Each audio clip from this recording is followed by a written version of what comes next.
1, 2, 3, test.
I'm Michele Parente from Forum CFD, the Forum I u of ime Civil Peace koorganizatora Service. zajedničkog And on behalf of događaja the Dani Mira organizers of 2023. Days of Peace koji su Centar za mirovno 2023, obrazovanje PER which is the i Center for udruženja Peace Education and Mreža the za izgradnju Association mira u Network BiH. for Peace Building in Bosnia and Srdačno vas Herzegovina. pozdravljam I would like to na bid you regionalnom welcome seminaru to the regional Mirovna seminar, edukacija Peace, i ljudska Education prava. and Human Rights.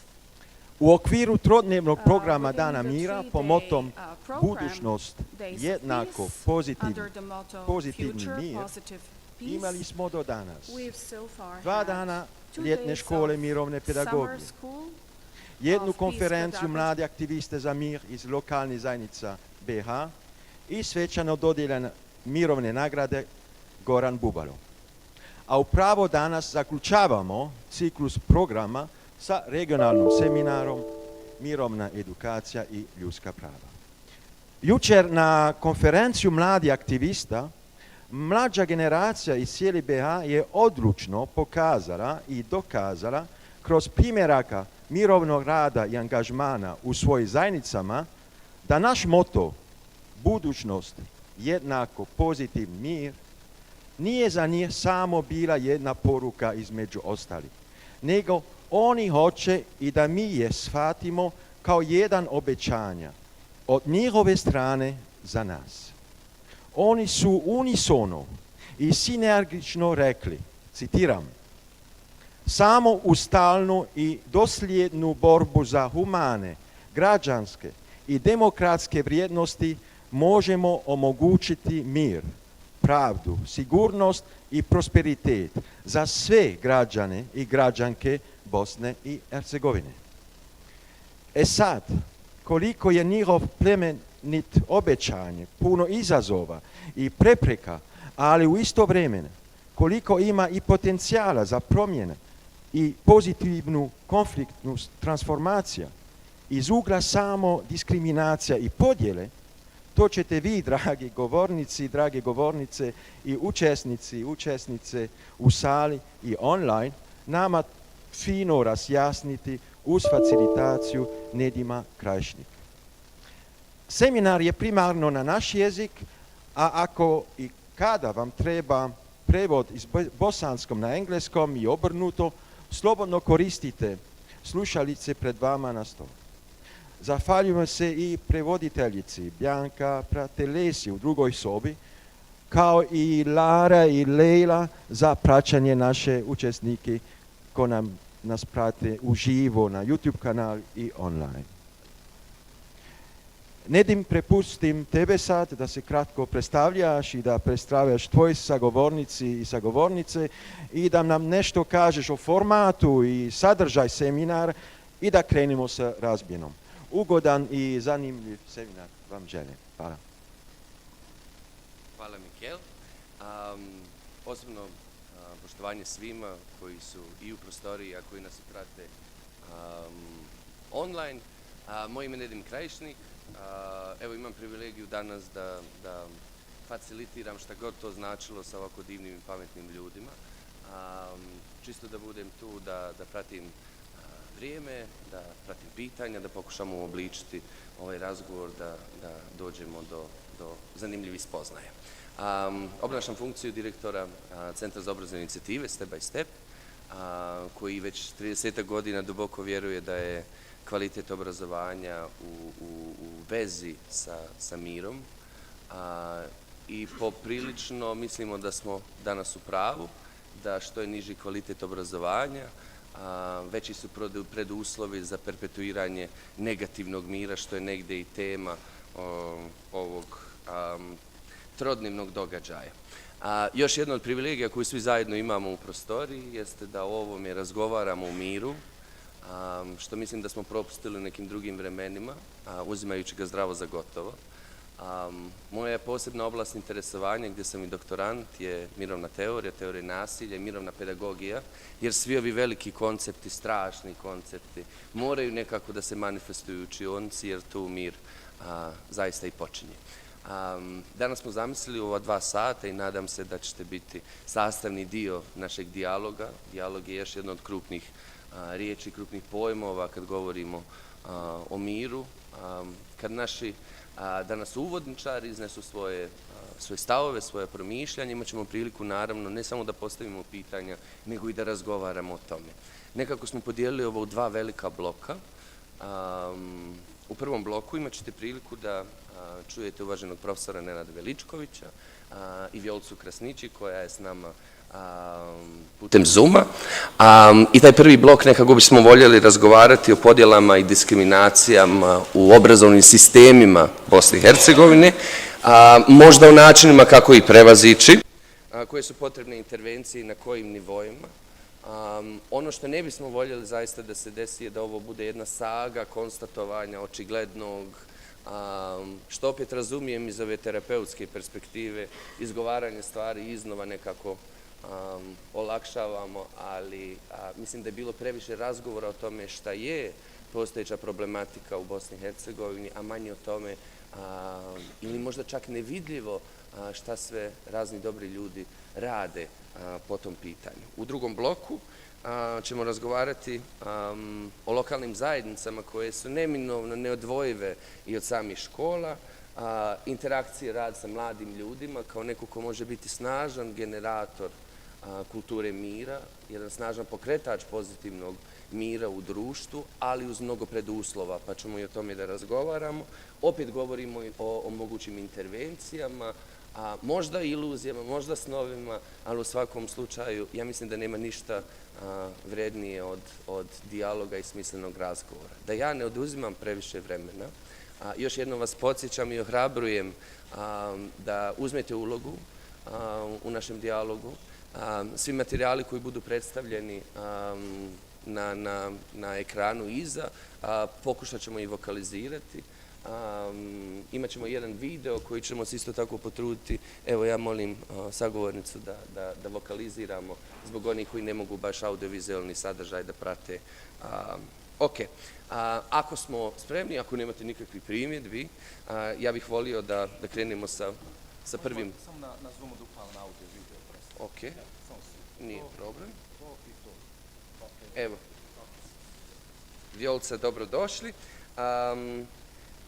Podjele i diskriminacije u obrazovnim sistemima je nešto što se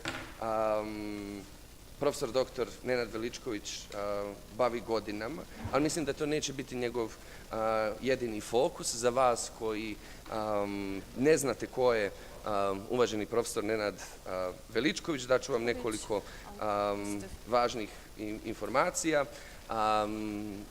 Pokretač je i urednik portala i magazina Školegijum, književnik, autor priča, drama i eseja, kao i romana, mnogi prevedeni na mnoge strane jezike. Trenutno, mada mislim i oduvijek, profesionalno zaokupljen analizom i kritikom obrazovnih praksi, što je u mom skromnom mišljenju jedan isto ozbiljan put ka miru, pozitivnom miru, i politika u Bosni i Hercegovini, i ono što je možda profesorova pasija ulogom književnosti u procesima indoktrinacije. Vanredni je profesor na Filozofskom fakultetu, domaćinu ove ljetne škole i neko s kim je apsolutno zadovoljstvo uvijek razgovarati, pa da damo priliku profesoru da iznese i svoje stave. Dobar dan. Hello, everyone. Meni je naravno teško da u ovoj zgradi u kojoj imam uvijek 90 minuta na raspolaganju da ne završim ono što sam počeo, da to sad sažmijem u 10.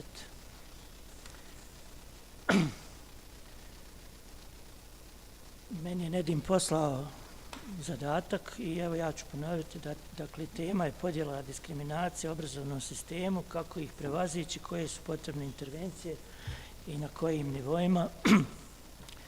I ja sam, da biste lakše to pratili, pripremio neku šemu mog izlaganja koju ću pokušati da sažmijem u tih 10 minuta. Pa krenuo bih od riječi diskriminacija, jedne od ključnih riječi za danas.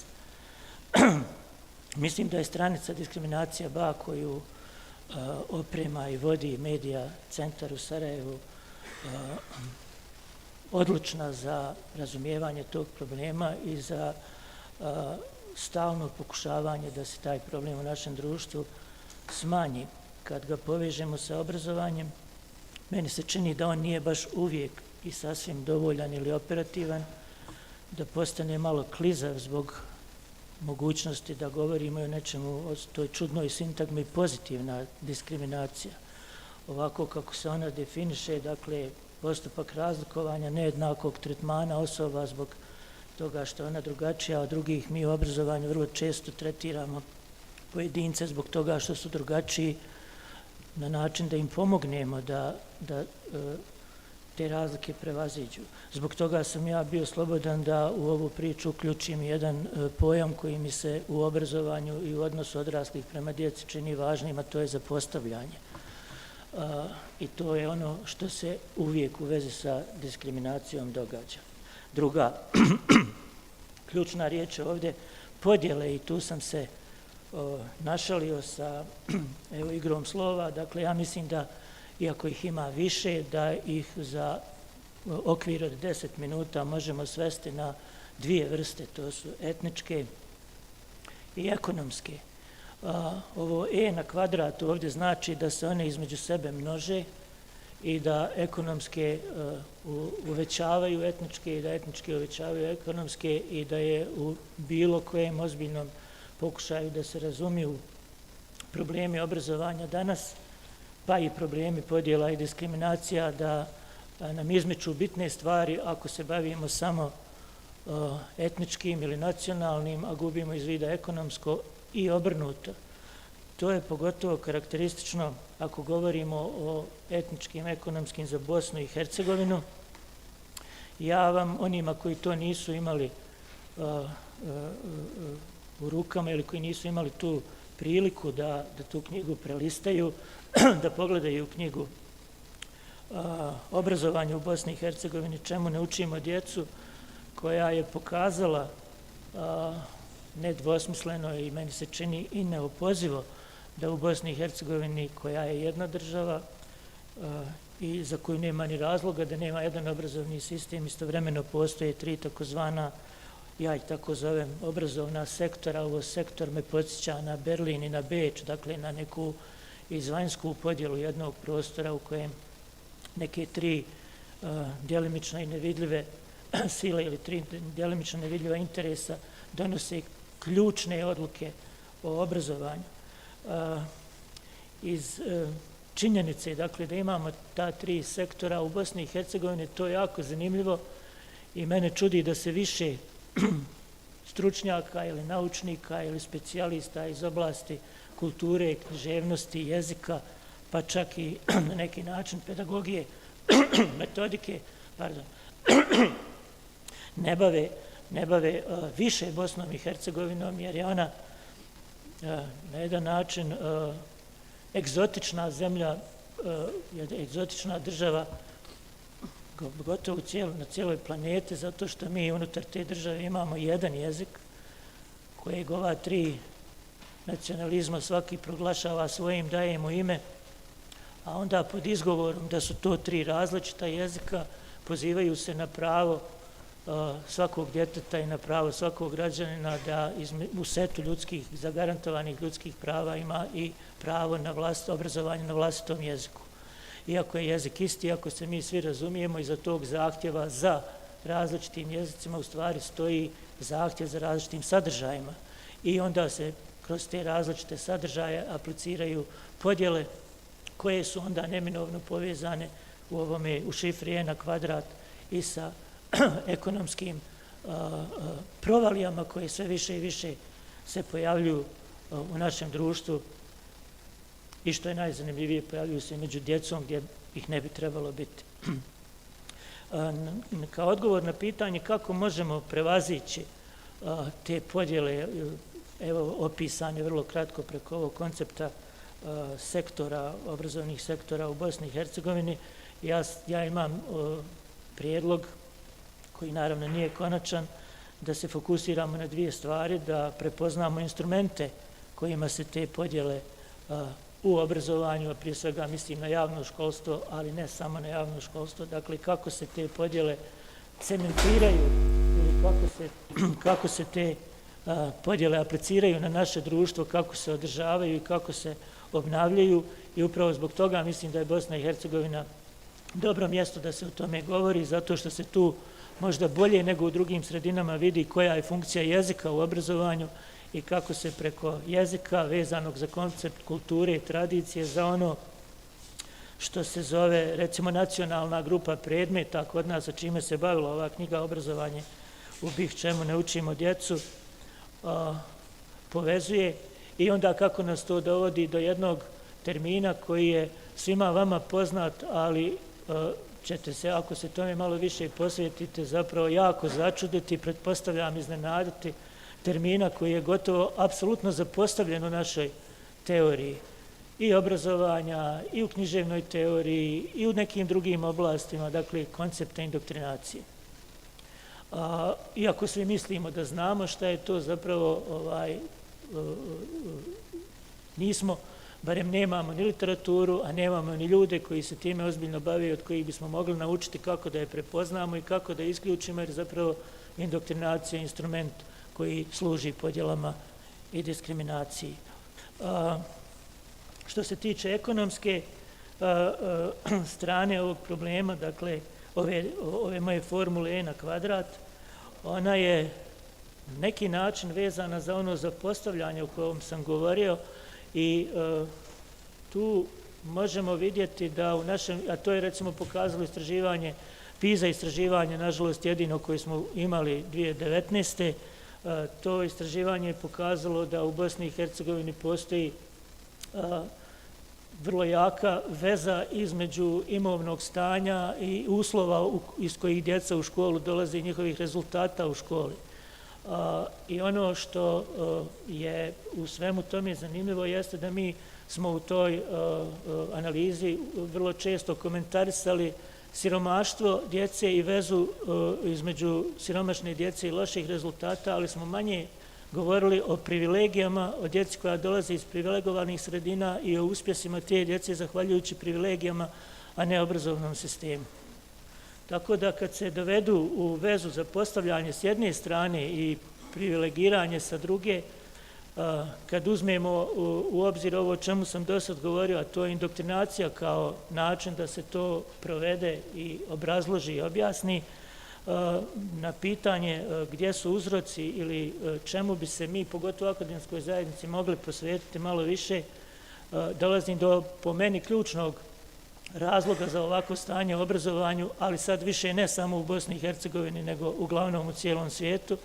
I zbog toga su neka moja intimna očekivanja od stranih organizacija koje su u Bosnu i Hercegovinu došle sa željom da pomognu obrazovanje izostala. Ja sam na neki način razočaran zapravo što se i na njih odnosi taj problem, a to je problem kulturnog relativizma. Taj problem ne propituje nešto što se uzima zdravo za gotovo, a što je po mom mišljenju problematično, a to je apsolutno pravo roditelja da u ime djece odlučuju o svemu, pa da onda odlučuju o njihovim izborima, svjetonazorima, o tome šta za njih jeste dobro, a šta ne, iako u mnogim slučajevima roditelji zapravo nemaju kompetencije za donošenje takvih odluka. Druga stvar je što se uvijek u najvećem broju zemalja kolektivna prava, bilo nacionalna, bilo etnička, bilo etnonacionalna kao kod nas, stavljaju u prvi plan i onda je cijelo obrazovanje podređeno ciljevima neke skrivene grupe unutar tih zajednica i tu opet vidimo kako indoktrinacija radi svoj posao i tu onda opet vidimo kako iza tih etničkih podjela zapravo stoje razlozi nacionalnih i etničkih elita koje obrazovanje koriste da bi samo produbile nejednakosti u zajednici. Tako da mislim da fokus na, evo to bi recimo bio neki sažetak, iako ja imam ovdje odgovor, pokušaj odgovora na Nedimovo pitanje koje bi to bile intervencije i koji nivoje. Ja sam ovdje taj nivoje zamijenio prijedlogom da ipak gledamo ko bi trebao da interveniše i tu ja vidim kao prije svih drugih aktere mogućih promjena nastavnice, ljevice koje mi ovdje političke nemamo, studente koji su također vrlo pasivni, a to opet ima veze sa onim zapostavljanjem. Studenti su zapravo dokaz da svoje prethodno obrazovanje nije ispunilo svoje osnovne ciljeve. Kako se može intervenisati? Kad bih predlagao neki program akcije, on bi uključivao kritiku, subverziju, udruživanje, dakle i političko kroz alumni udruge, kroz udruge nastavnika, kroz asocijacije roditelja, ali zasnovane ne na odbrani privilegija, nego na borbi za jednakost sve djeci. Opstrukcija na svaki mogući način aktuelnih politika, programa, udžbenika koji ne valjaju, razvoj alternativnih koncepata gdje vidim nevladin sektor kao nešto što može da učini dosta, lobiranje u javnom prostoru i u skrivenom javnom prostoru kod političkih stranaka da se mijenjaju politike i prakse i tako dalje. Evo, ja bih završio sa dvije možda bitne riječi koje su me, pretpostavljam, i dovele za ovaj sto, ono čime sam se bavio, a to je indoktrinacija povezana sa kulturnim relativizmom koji stoji kao neka vrsta osnove za skrivene kurikulume u našim programima, a koji rezultiraju podjelama i zapostavljanjem uz diskriminaciju u našem obrazovanju. Evo, nadam se da nisam pretjerao sa vremenom. Super ste s vremenom, samo imam puno pitanja, a nadam se i vi. No, da ne bismo prekidali ovaj niz, ja predlažem da sada pozdravimo našu sagovornicu na ovom bloku, također Vjllcu Krajšniqi. I wish you a warm welcome. Želim vam I'll keep srdačnu speaking in our local dobrodošlicu, ja ću languages, govoriti na but lokalnom jeziku, I would like to ali introduce želim da who is Vjllca. predstavim Volio bih Vjllcu. da isto tako podijelim sa vama da je jedna sociologinja sa nama danas tu. Za mene je pitanje ženskog subjekta, feminizma, roda, jedno isto tako supstancijalno pitanje mira, a to je nešto što je Vjllca na svojim master danima dubiozno istraživala, odnos roda, razvoja i globalizacije. Trenutno je docentica na Univerzitetu u Prištini i volio bi da nam ponudi svoje promišljanja na temu podjele u obrazovnim sistemima i da li pored konstatovanja očiglednog imamo neke smislene, autentične odgovore, inicijative ili smo došli u onu fazu, kako Ledera kaže, da su nam potrebne transcendentalne i vještine i strategije koje izlaze van okvira postojeće teorije i praksi. Vjllca, dobrodošla, želim ti dobrodošlicu u virtualno Sarajevo i evo, izvolite, vaših 10 minuta.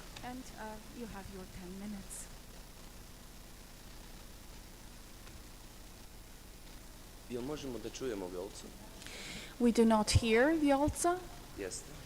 Evo, samo trenutak, Vjllca. Just a moment, Vjllca, please. Just a second. Please. Thank you very much. Hvala vam. It's a great pleasure to be here today with you, even though online. Unfortunately, I do not hear the speaker. In Sarajevo. But here we are, and it's a great privilege for me to share some of the thoughts and ideas around peace education, and especially in relation to overcoming segregation in education, which is one of the major issues that we are facing, not only in Bosnia, for example, but also in Kosovo and in other parts of the region. So here I would like to focus on the concept of peace education and the role that it plays in the society today, by beginning firstly with the concept of peace education. What do we understand? What is the concept? What does this concept mean and resonate, and how does it resonate in our context? I would like to start by postulating that peace education is about Ja ću govoriti values, o it's mirovnom about attitudes, it's about skills obrazovanju. that Radi se promote o peace, vještinama peaceful koje coexistence. promoviraju As mir. such, peace education has Kao an takvo, mirovno obrazovanje in creating a harmonious society. ima ulogu u društvu. It is important also we realize that the benefits Važno je da shvatimo da prednosti of peace education has a positive impact on individuals and society. Dakle, ja čujem sama sebe, ne govorim. Do you hear me? Can I continue? Vjllca, evo daćemo samo, I will kindly ask you for 10 seconds to solve these technical problems. please notice me when we are able to continue.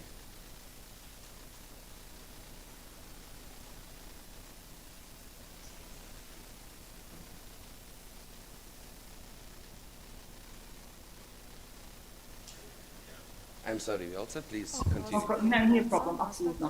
So, peace education, I would like to Mirovno repeat again, is obrazovanje about values. It's about attitudes. It's se about skills odnosi na that stavove. promote peaceful education, coexistence. As such, it Kao has a takvi, massive and role in creating dakle, harmonious kada govorim, čujem sebe, I think one of the goals of this event today and the pedagogies of peace is also to make a contribution towards a peaceful and harmonious society. So by saying this, of course, it's important to emphasize that benefits of peace education are enormous because it has a positive impacts on individuals, social groups, but also the society as at large. And these benefits from peace education are, I will mention just a few, that it reduces violence, not only physical violence, but also symbolic violence. For example, reduces stereotypes and prejudice, communication across communities, enhances skills for conflict resolution, and also it has this larger impact on that societies and communities come together closer by knowing each other, confronting the realities of each other, and also sharing narratives about the present, the history of the present, but also on the root causes of the conflict. It is a fact, we all know, that the segregation of education is a byproduct of conflict. Bosnia, Kosovo, Northern Macedonia, Croatia, and the wider region of our region has this history of conflict, political conflict, of violence that has contributed to the segregation of education. As the previous speaker mentioned, in Bosnia and Herzegovina, there are 3 languages, three education systems. In Kosovo, there are 2 education systems. So one education system that is predominantly designed and also where the Kosovo Albanians and other ethnic groups take place, and another educational system that is where the Serb schools organized in a parallel or parallel system. Even though, it's when we think about the education, it should be a unified system because it has to be based on premises of rights, of civic values, and also to have this broader social dimension of education that contributes to peace. Because as education as such, without this component, then it is devoid also from the role that education has in social transformation and the social development of societies. So there are many data, research studies that show that segregation in education is separation based on factors that include ethnicity in our context. Perhaps in other contexts also race is an important factor that contributes to segregation. Socioeconomic status or class, and class is not only related to the educational attainment and the success of students in their educational development, but also on pure access to education. For example, it is a fact that when we talk about who is marginalized and excluded from the education system, as, for example, children from Roma community and Ashkoli communities. And this is a case in Kosovo, but also, I think, in other parts of our region. And another, of course, demographic category is gender, disability, language, and not to mention many more identity markers that have a profound impact koji imaju veliki utjecaj na procese i na prakse u obrazovanju. To make the argument also about the role and importance of peaceful education is that the historical context of war, važnosti obrazovanja, violence has nasilje, that legacy is shaping segregation of education in our region. So what are the consequences? Of course, the consequences are immense. So there are disparities in access to quality education, deepening of social divisions, ethnic distance ethnic distance is not shrinking. Actually, ethnic distance is remaining the same, or in more even I could say that it is deepening. One divide, at least from the Kosovo context, for example, is language. While the issue in Bosnia is that there is one language that each community could understand each other. In Kosovo, this becomes a major problem because the younger generations have no knowledge or contact with, for example, the Serbo-Croatian language, which in the context of Kosovo, this deepens even more and challenges prospects for desegregation of the educational system. The long-term impact of segregation of education is, of course, like inequality. So in a way, this segregated system also perpetuates inequalities that are profoundly based on social and economic factors, but also on language and ethnic background. And discrimination. So, and discrimination, this widening of ethnic distance and lack of cross-community interactions that are so important towards peaceful existence and peace building. So how to do this? Why is important integration? I think it is because an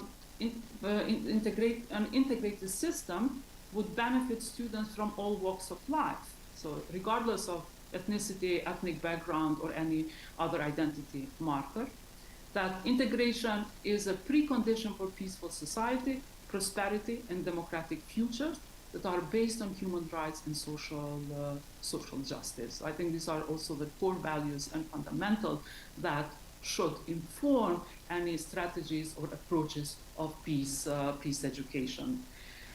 To come to some specific strategies on how to promote peace education, I think first is curriculum needs to change to include peace education, civic engagement, gender equality, civic activism, and human rights.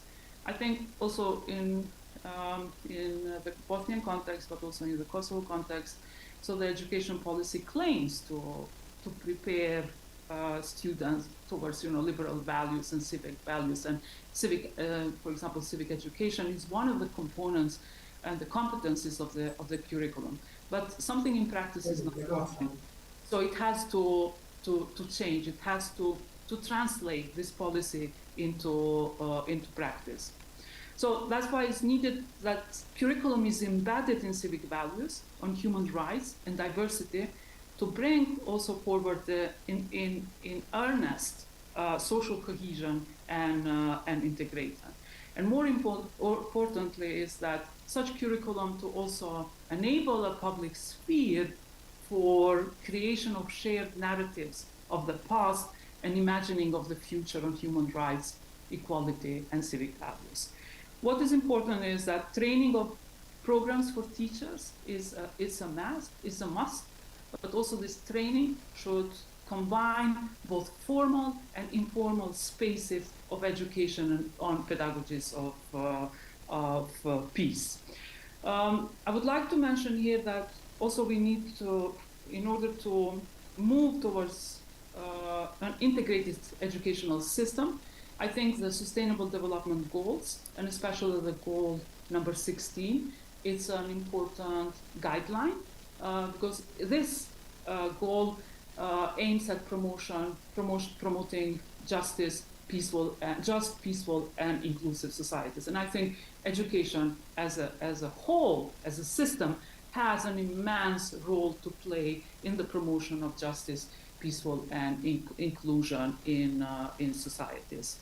To conclude, I think it's the role, who would be the actors to promote peaceful education and to translate the policies and documents into practice. I think it's the role of institutions, primarily here of the educational institution, but also policymakers who have so much leverage, and also very often we see lack of political will by politicians to foster the culture of peace education.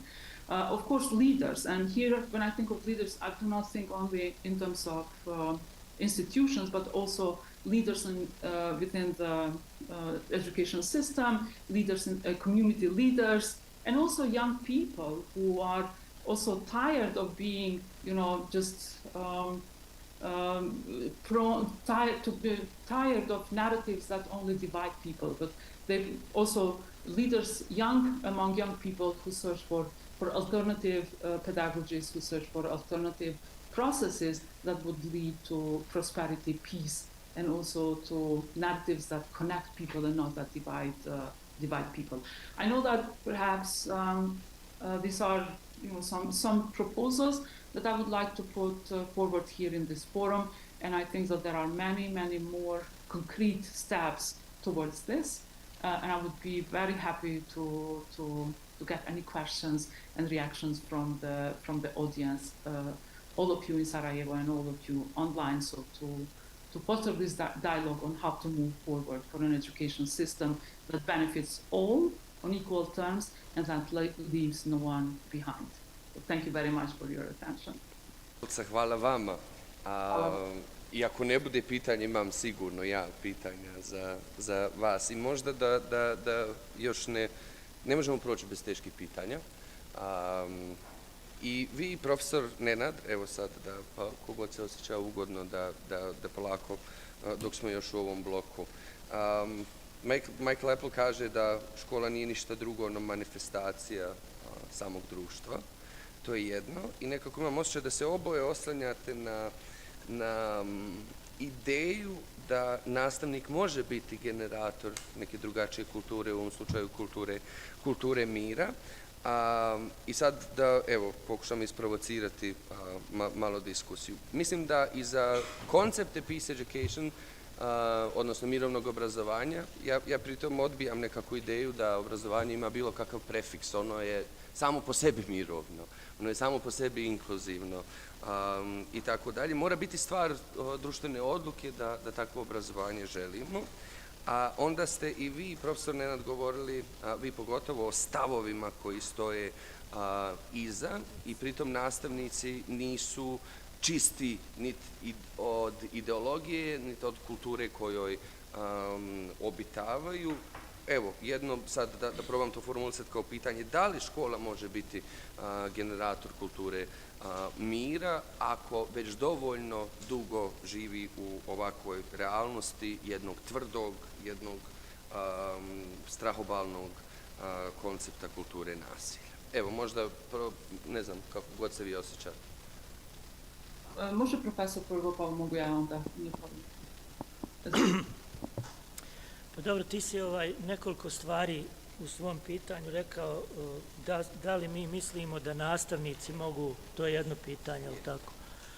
Evo, mi sjedimo i govorimo na fakultetu gdje se školuju nastavnici za nekoliko predmeta u osnovnim školama i činjenica je da se ti nastavnici ovdje ne školuju za promjene, oni se školuju za konzerviranje, održavanje postojećeg stanja.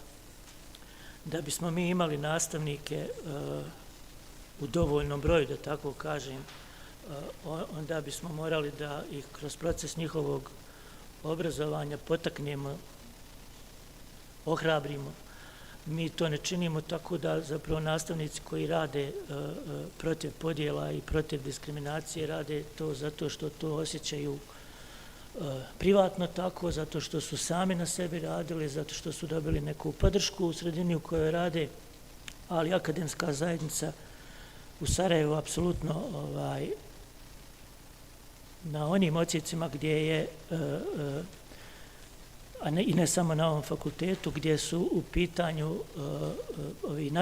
grupa nacionalnih predmeta, dakle tamo gdje je indoktrinacija najjača i tamo gdje se stvaraju podjele, akademska zajednica ovdje, a koliko znam, nije nimalo drugačije, nije ni u Srbiji, nije ni u Hrvatskoj, ne čini ništa da se nastavnici školuju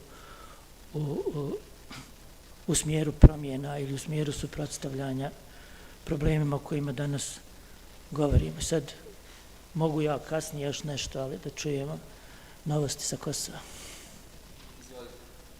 Yeah, thank you. I would like to go a bit further in answering this question by saying that I do see that the schools are in deep crisis. That the schools reflect also the society that is, as divided and as lost in terms of, where it is, where it stands in terms of, kind of how do we recognize the other? How do we become a society that values diversity, that values the other, and that also believes that peace is the only solution for prosperity and the future. So looking at the research on what's going on in the schools, we see lots of violence, peer violence. We have also different events that have taken place in the region with school violence in schools, so that also adds to this crisis of schools. So that means that also somehow the schools are detached from the society, and the idea is how to bring the education and schools at the center of the society. And I think by looking only at peace education as such, without putting it in the broader context where the school is today, I think it's impossible to come to certain conclusions, also to point a finger only to educators as the key stakeholders in the education system, because we need to have this holistic approach towards what's peace education, and also why schools are failing also in this domain. So to me, I would agree with Professor that perhaps peace education is, as it is practiced in the schools in our region, it boils down mostly to individual teachers who have different ideas about their role, and also they see their role as educators within the classroom. So that also brings this question down that yes, that we are operating within an institutional context, but this bottom-up approach and pedagogies that are developed by a group of teachers, I think are important. And I think here we need more stories, we need more narratives, we need more research on particular teachers who are fostering peace pedagogies, and to make them as role models, and also to see how their strategies can be replicated in other contexts. And also in my presentation, I stress that perhaps we should not only look at the schools' informal schooling, but we also should move in between spaces of education and learning that are within the in schools, formal schools, but also education in the civil society sector and in broader public sphere. But definitely educators have a role to play, but are not the only actor. Hoćete sad da završite? Mislim, još dvije stvari rekao, da treba da postoji društvena odluka. Ja ne mogu zamisliti da u Bosni i Hercegovini, Hrvatskoj, Srbiji, zemljama koje su mi jezikom bliske, da do te društvene odluke može doći.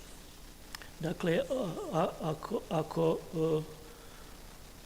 se sjetim o čemu sam govorio, dakle o toj kombinaciji zapostavljanja i privilegija, onome na kvadrat, o ekonomskim i etničkim podjelama, oni koji imaju koristi od ovakvog obrazovanja i koji upravljaju tim obrazovanjem nemaju nijedan razlog da donesu odluku koja bi promijenila takvo obrazovanje i smanjila njihovu korist od tog obrazovanja. Dakle, bez neke masovnije ili glasnije pobune protiv takvih politika koje upravljaju ovim obrazovanjem, do promjene odluke u društvu ne može doći. A da bi ta odluka bila masovna, moramo biti u stanju da veliki broj ljudi ubijedimo u prvo da ovo obrazovanje sad nije dobro i da ih stalno podsjećamo zbog čega nije dobro i zbog čega na kraju krajeva ovakvo obrazovanje zapravo nije obrazovanje za mir niti može biti obrazovanje za mir. Pada mi na pamet sad recimo jedna knjiga koju bih svima preporučio da je pročitaju Maxa Berholtza, Nasilje kao Max Berholtz, Violence as a Generative Force. It speaks about Bosnia and Herzegovina. If we have an education that is still supporting the patriarchal system, if it's still perpetuating this culture of remembrance based on the understanding for its own individual community as a victim, or settling the accounts for what happened in the past. If we have the current policies, the way we have them in the Balkans, namely odgajanja straha kod populacije, uvijek od susjeda, od latentnog ili mogućeg neprijatelja, to izazivanje nesigurnosti je potrebno u onom etničkom dijelu, jer se onda ljudi homogenizuju, oni se osjećaju sigurnije kad su sa svojim istomišljenicima, do toga je moguće doći samo proizvodnjom neprijatelja. Ima jedna druga knjiga na koju se često vraćam, knjiga Michaela Billiga, Banalni nacionalizam, koji govori upravo o tome kako mi u periodima mira pripremamo buduće future wars during times of peace, and this education is a preparation for a future war. I therefore hope that it's just a feeling. However, I see this in my work and also literature I read, and unfortunately also in reality. And I believe that this would have to be political activism, not in terms of a political party, but work in the public space. And you mentioned, for example, that we both actually mentioned Michael Apple in what we were talking. One of his key terms that he took over from Philip Jackson is this hidden agenda, and this is also one of the key words that we haven't mentioned, and this explains actually what's the true aim, because if you have in it values that do not align with peace values, and if you are fighting for peace, then you have to focus on the education containing such war-mongering narratives. However, it's very difficult to do this without actually really dedicated work. And I see this as another key issue, namely those who are mostly responsible for this are those who are members of the academia. These are people who could fight against cultural relativism and show what's wrong in this concept of the world, but they're not doing this, and they're simply producing teachers who are then perpetuating this issue. So I think I answered this complex question. Maybe conclude, it would be a proposal that is a proposal to engage into. Do you hear me?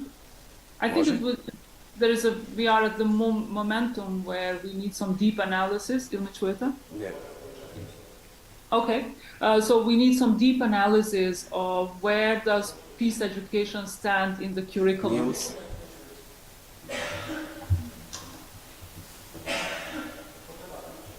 Vjllca treba da govori.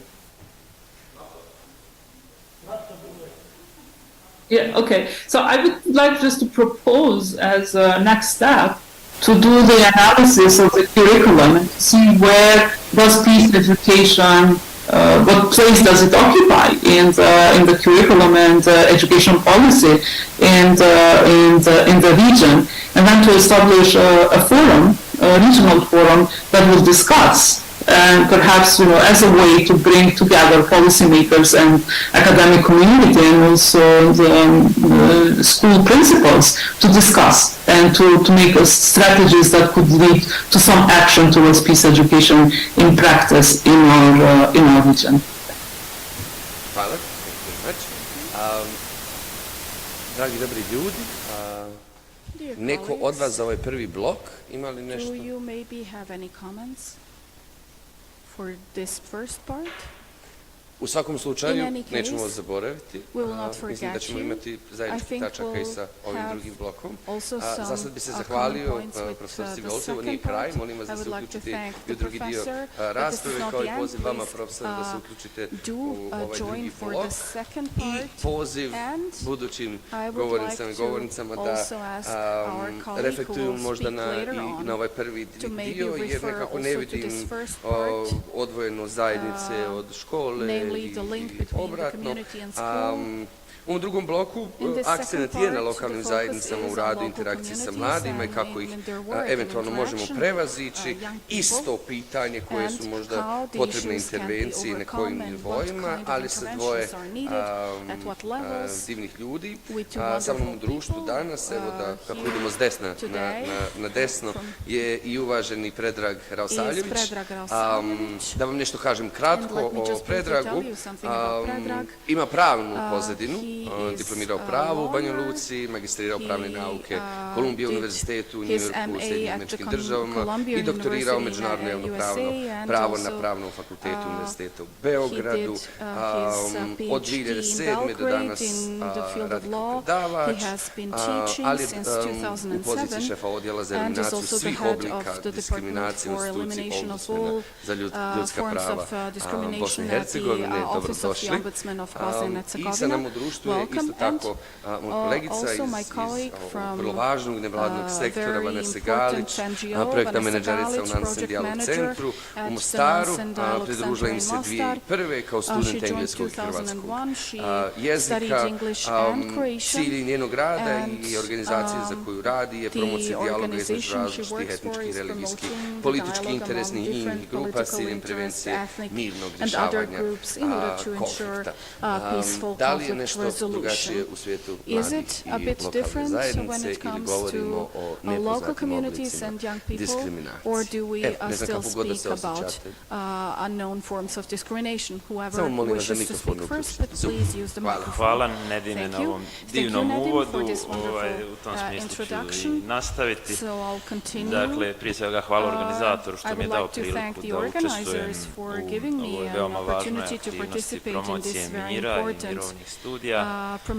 Smatram da se radi o izuzetno značajnoj temi, ne samo zbog činjenice da svi ovdje dolazimo iz Bosne i Hercegovine i govorimo o temama koje su bitne za tu državu, nego i posebno što se ova tema dolazi do izražaja i naročito je važna u radu sa mladima, obzirom na činjenicu da su oni ti koji će izgrađivati ovo društvo u nekim narednim godinama i možda biti u poziciji da donose neke značajne odluke na pametniji način nego što su to neke prethodne generacije radile.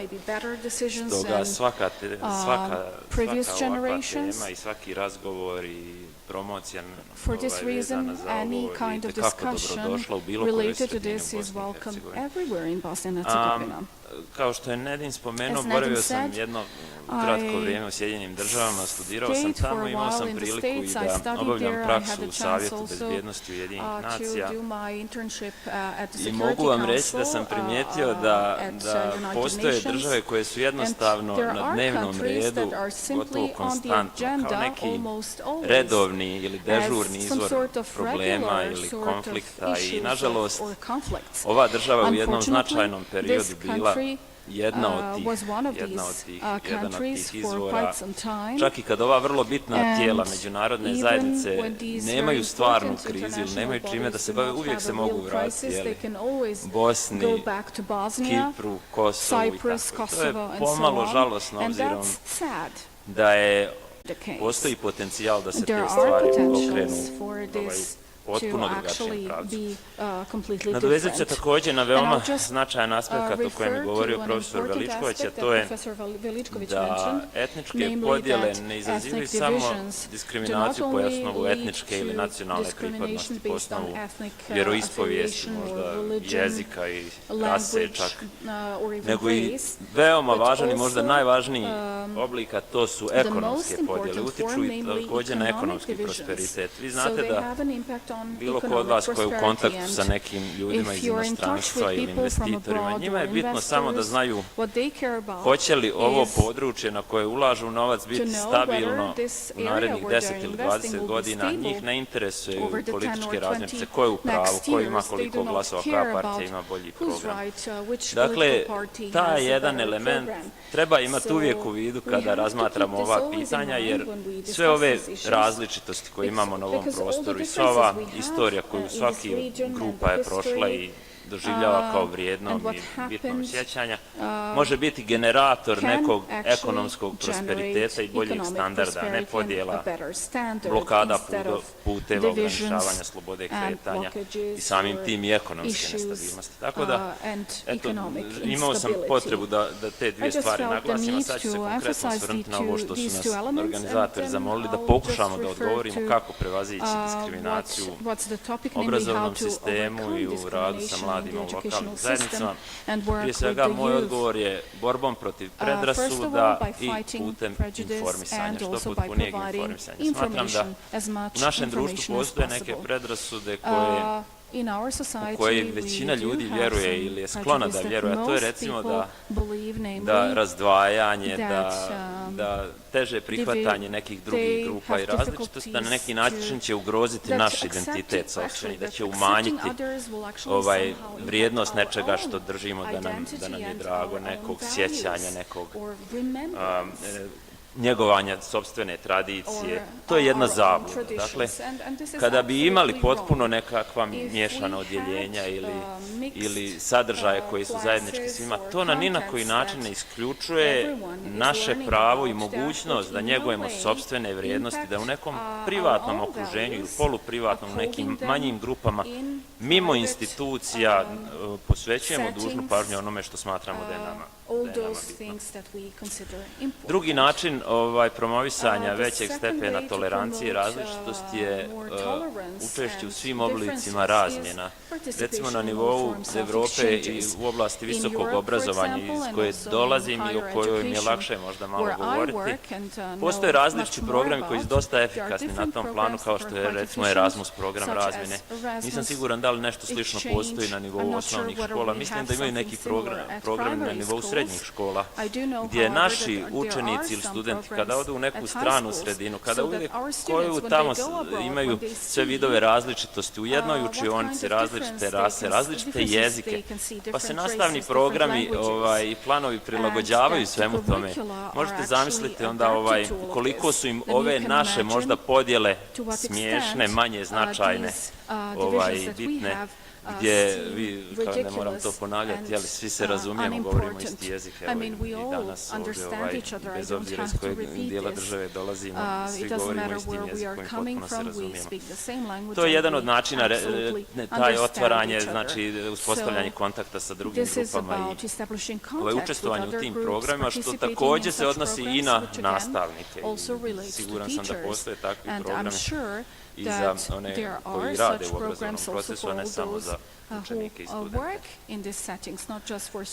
Ne možemo se samo u borbi protiv diskriminacije u obrazovnom sistemu oslanjati na institucije. Tada je već kasno, evo iz pozicije nekoga ko radi u instituciji ombudsmana za ljudska prava već 13 godina.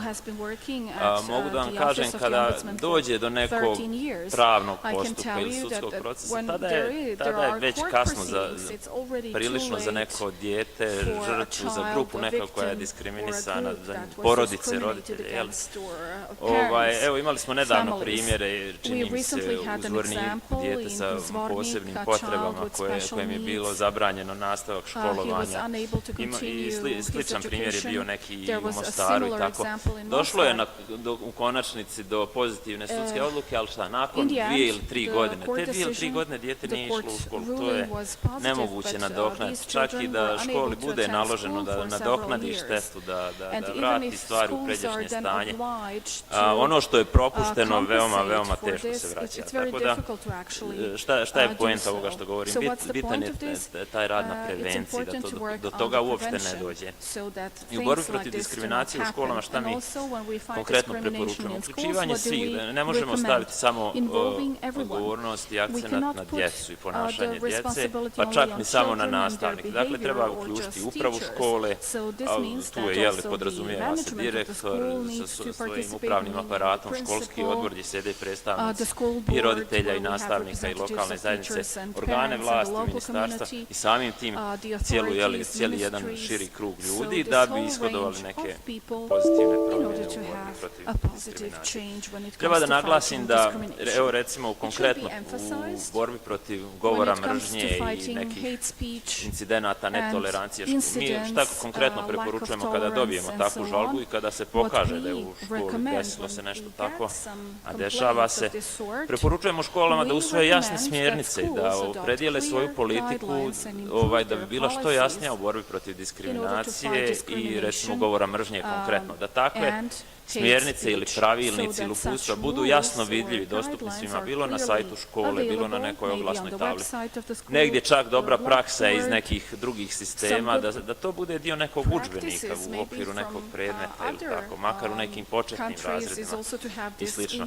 Zašto i ne propisati neke jasne disciplinske mjere ako neko u školi utvrdi se da je koristio govor mržnje, kako bi škola poslala jasnu poruku da je takvo ponašanje neprihvatljivo i da bi se stvorila jedna kultura tolerancije i poslala jasna poruka da je škola okruženje ili mjesto gdje je ta tolerancija možda čak i na jedan stepen višem nivou nego što je to u porodici, kući, na ulici, pogotovo u političkom životu. Jezičke razlike ne treba preuveličavati, ne treba uopšte preuveličavati razlike među djecom, jer dobro, možemo raspravljati o tome u nekom drugom kontekstu, možda i ova ustanova dobro mjesto za to, ali činjenica je da su te razlike minorne. Zašto onda insistirati na njima? Zašto zanemariti 90 ili 95% zajedničkih i riječi i jezgra nastavnog da bi se fokusirali na onih 5 ili 10% kojih su različiti. Tako da, to su neke stvari koje mi preporučujemo. Ne treba zaboraviti, ograničen sam vremenom naravno, pa ja sam pokušao ovo da skratim, ali u ovom kontekstu ne treba zaboraviti da borba protiv diskriminacije u školama podrazumijeva uključivanje drugih grupa, ne samo pripadnike konstitutivnih naroda, kako mi to zovemo. Mi imamo od 2015. godine veliki problem ili priliv migranata u ovoj zemlji. Nešto što smo primijetili je da, za razliku od nekih drugih zemalja, pogotovo država članica Evropske unije, djeca migranata u Bosni i Hercegovini jednostavno su uskraćena za priliku da kada borave ovde 1, 2 ili 4 semestra, da se školuju, da im se omogući da ne gube to vrijeme, nego da budu dio obrazovnog procesa. To je prvenstveno odgovornost vlasti, tu isključivo ne mislim na škole, ali škole treba da budu spremne da prihvate i takve grupe i na neki način prilagode rad u najvećoj mogućoj mjeri, jer to su neke obaveze koje ova država prihvatila. Spomenuo sam malo i djecu sa teškoćama u razvoju i jedan od, pored te dvije kategorije, jedan od krupnih problema danas, a to je korištenje informacijnih tehnologija i širenje govora mržnje, uznemiravanja, seksualnog uznemiravanja, prijetnji, vrijeđanja, izrugivanja koji se dešava tim putem. To je nešto, recimo, na čemu je fokus rada naše institucije. Smatramo da sve ove institucije koje sam spomenuo, uključujući škole, treba da imaju jasnu politiku protiv toga. Ne možemo biti samo pasivni posmatrači, jer tada na vidjelo dolaze najteže posljedice kada dijete već dođe u, ili žrtva bilo koja, nebitno. Može biti nastavnik postalom žrtva, ali prvenstveno su to djeca kada dođe u poziciju da jednostavno ne može da se nosi sa tim kada dolazi do nekih težih posljedica. A živimo u doba globalizacije, ovo nije problem samo u Bosni i Hercegovini, postoji i u drugim sredinama, u daleko razvijenijim društvima, ali je problem koji je prisutan, dakle, koji itekako može da ugrozi nečije fizičko i mentalno zdravlje. Dozvolite još samo da za kraj, evo kao zaključak, spomenem još neke opšte preporuke, ovako kao neko ko ima bogato iskustvo u radu sa studentima, sa djecom, sa mladim ljudima, osobama. Naš obrazovni sistem je takav možda da u dovoljnoj mjeri ne potencira individualitet i individualnost, nego možda na neki način, ja shvatam da je to nešto što smo i naslijedili od prije i nešto na što ne možemo lično uticati, dobijemo nastavni plan i program, dobijemo neke pedagoške standarde, toga se držimo, svi smo u nekoj službi, razumijem i to, ali u razvijenim zemljama, prvenstveno na zapadu, forsira se individualni pristup svakom pojedincu. Dakle, ona rečenica je vrlo bitna, šta vi mislite o tome, šta ti misliš o tome. Nije bitno kako će učenik ili student dati odgovor ili doći do rješenja ako je to neki njegov sopstveni put. Ne treba insistirati možda na nekim kolektivnim normama koje su primjenjive za sve, nego treba svakoj osobi dozvoliti da se sam izrazi, da izrazi svoju individualnost. Zašto je ovo bitno u borbi protiv diskriminacije? Zato što će na taj način možda lakše prihvatiti nekog ko je različit, bez obzira na to šta društvo ili okolina misli, uključujući i porodicu. Tako da taj individualni pristup, a šta vi mislite o tome, kako bi vi to opisali, kako bi vi to riješili. Svaki odgovor je ispravan, recimo, nije loše reći studentu, možda čak i učenicima. Svaki odgovor je ispravan, samo mi recite šta mislite o tome, tako na primjer. U mjeri u kojoj je to dozvoljeno, naravno ako se traži konkretan rezultat u fizici ili hemiji, možda to nije primjenjivo, ali u dosta okolnosti jeste. I druga opšta neka preporuka, treba se više fokusirati na neke pozitivne primjere međuetničke tolerancije, empatije. Puno je takvih primjera gdje neko nekome ili pomogne ili se žrtvuje za nekoga, a nama obično se na dnevnom redu, pa i u medijima i u političkoj toj debati, nađu samo negativni primjeri gdje je neko pretučen zbog pripadnosti nekoj grupi, gdje je neko izbačen ili gdje je neko odvojen ili gdje neko ima bilo kakve posljedice, gdje je nekom prijećeno ili po osnovu pola ili po osnovu drugačijeg izgleda, nošenja odjeće, a puno više primjera gdje imate solidarnost i empatije na koje se ne fokusiramo. Znam ja da to nije posao naš svakodnevni, ja ne znam da li ovdje su uglavnom prisutni zaposleni obrazovnim ustanovama, ali svejedno. Može se i na tome i tekako insistirati i na tom graditi neki pozitivan kontekst. Context by doing this. Hvala vam mnogo. Thank you very much. Uvijek se sledim kad razgovaramo o nekim konceptima poput mobilnosti, to su neke bazne stvari koje oblikuju taj proces pomirenja i onda se sjetim da je u biti više mladih ljudi unutar koncepta eksterne mobilnosti van države nego što imamo interne. I ako se ne varam, prema posljednjem UNFP-ovom istraživanju, čak ogroman broj mladih ljudi ne bi nikad kročio u tu neku drugu zajednicu koja je nerijetko i samo 30 km od njihove matične zajednice. Community that is maybe some 30 kilometers away from them. Thank you very much. You can already prepare your comments and questions. Vanessa, please.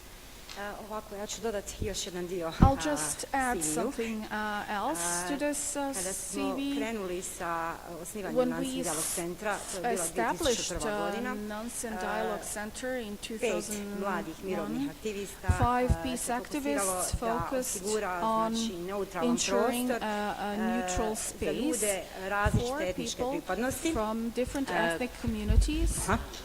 Dobro. Za ljude različite etničke pripadnosti kako bi se mogli nesmetano družiti i razgovarati te planirati zajedničke projekte i implementirati. To sad zvuči suludo, ali 2001. još uvijek Mostar je bio znači egzotični grad, podijeljen. Mi se nalazimo u Šantićevoj ulici koja je bila prva crta razdvajanja. I NDC Mostar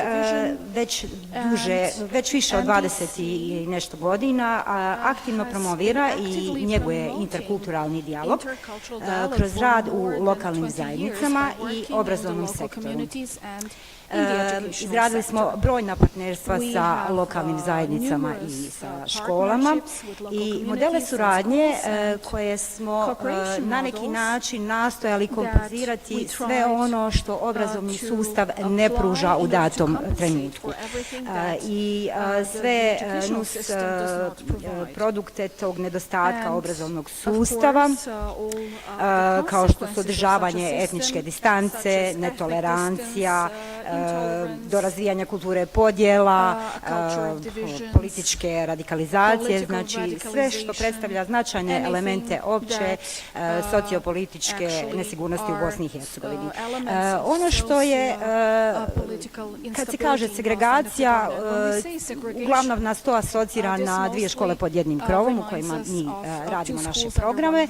Međutim, podjela postoji u monoetničkim školama, jer kad gledamo na primjer u gradu Mostaru, monoetničke škole su škole koje funkcioniraju savršeno u svojim zgradama. Nastavnici i učenici nemaju nikakvu komunikaciju sa drugim etničkim sa ljudima koji imaju drugačije etničke predznake, tako da definitivno znači ne postoji nikakva komunikacija, niti postoji inicijativa od takvih škola, i ako postoji, vrlo je rijetka. Jedino još u nevladinom sektoru, znači postoje inicijative da se te škole povežu, da se pokrenu neki projekti, ali tako da škole koje njeguju podjelu, etničke predrasude i umjetni pojam različitosti opstruira pomirenje i predstavlja opasnost za budućnost naše zemlje, ali kao i opasnost i za učenike koji se odgajaju u takvom obrazovnom sustavu. Zašto smo odabrali da radimo u dvije škole pod jednim krovom? Nakon 20 godina našeg rada, ono što nas je privuklo je to što s jedne strane je bio i problem, ali i prilika. Došli smo u Stolac koji je 40 km udaljen od Mostara, koji je pretrpio progon Bošnjaka 1993. godine, znači bio je sukob između Hrvata i Bošnjaka. Te podjele etničke su se intenzivirale nakon završetka rata, povratka Bošnjaka i samo su jačale. Na neki način škola je bila pokazatelj svih tih podjela.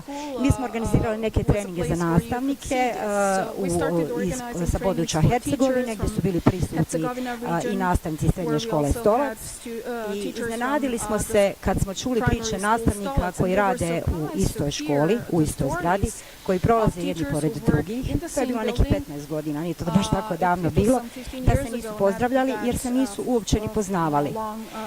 S druge strane, djeca nisu nikako komunicirala na normalan način, komunicirala su na način da su ostavljali pisane poruke mržnje na klupama koji su koristila jedna i druga smjena, znači na taj način je govor mržnje se prenosio. Kada smo počeli raditi, razmišljali smo na koji način pristupiti takvoj jednoj školi. Izazov je bio, naravno, htjeli smo pristupiti bottom up, znači na jedan način da školama objasnimo da želimo biti procesno orijentirani, a ne projektno orijentirani. Da nismo organizacija koja će samo doći tu, napraviti neki projekat i mi odešmo. Tako da smo to povjerenje gradili godinama i bilo je jako teško. Jako je teško bilo, znači bilo je puno koraka naprijed, koraka unatrag.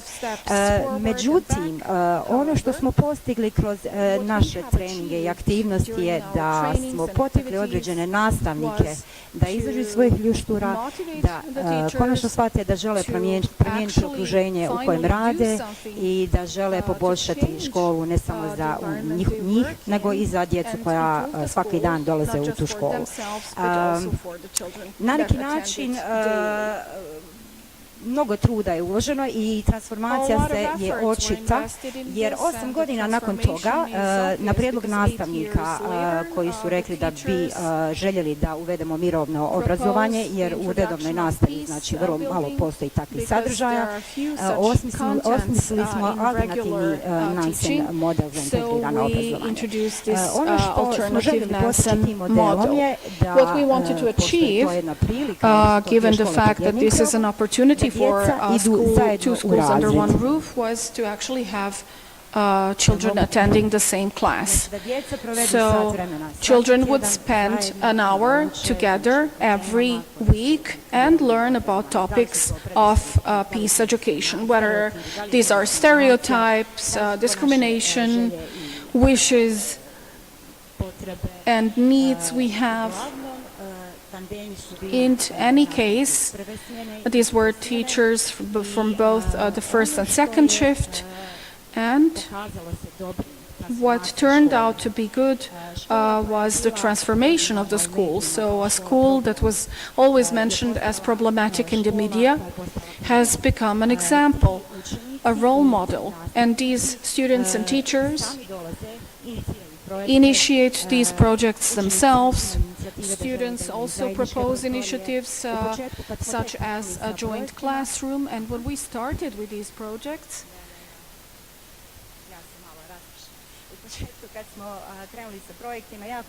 it was very interesting to see how children were divided. On the one hand, one class, on the other hand, the other one.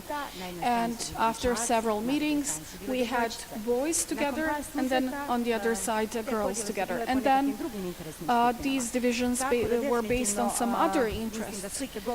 So I think that pictures say more than words. So I would like to show what this looks like. This space for peace and tolerance, where we try to actually introduce this as a regular activity at school. So maybe we can...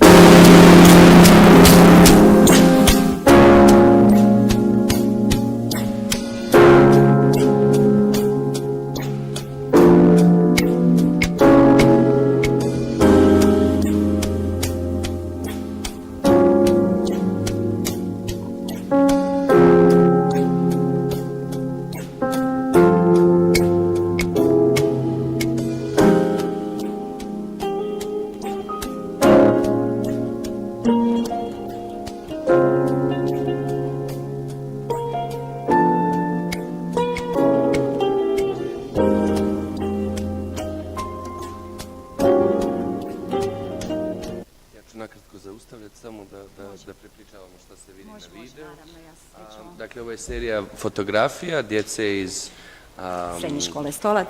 Tako je, koji su okupirani različitim aktivnostima, neke aktivnosti u svrhu izgradnje povjerenja, neke u svrhu razgovora o vlastitim identitetima.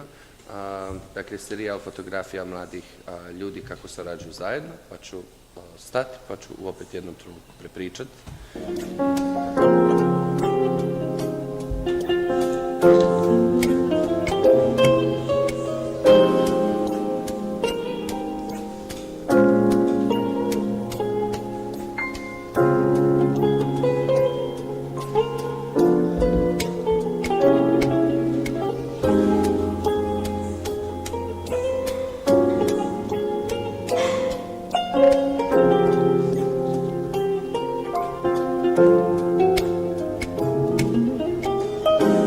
Fotografije vježbanje jasnog izražavanja svojih potreba, osjećaja, asertivnog stila u komunikaciji, prikazuju se aktivnosti grupnog rada, razvijanje znanja o životu, rad u paru, opet fotografije grupnog rada uz rad sa profesoricama, razlikovanje asertivnosti.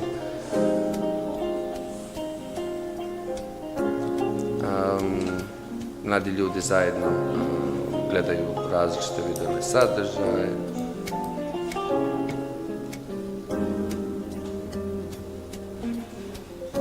Vježbanje poruka koje ne napadaju i ne okrivljuju druge, rad u paru i rad u grupama.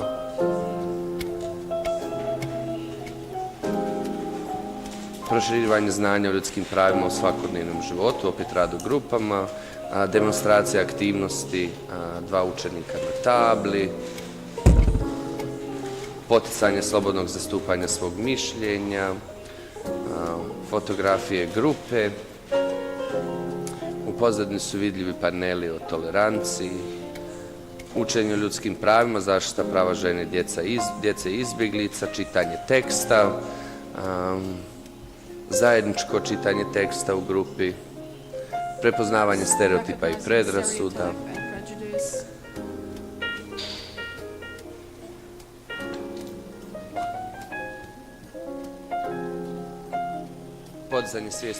raising awareness about situations in which people are discriminated against or discriminating others, again, group activity,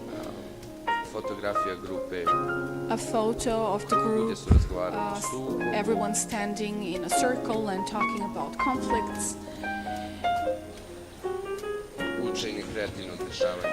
learning how to resolve conflicts creatively, again, photos of young people engaging in different activities. This is a continuation of the group work, fighting for human rights. These are photos of group work, then presenting before a group, understanding the concept of civil society.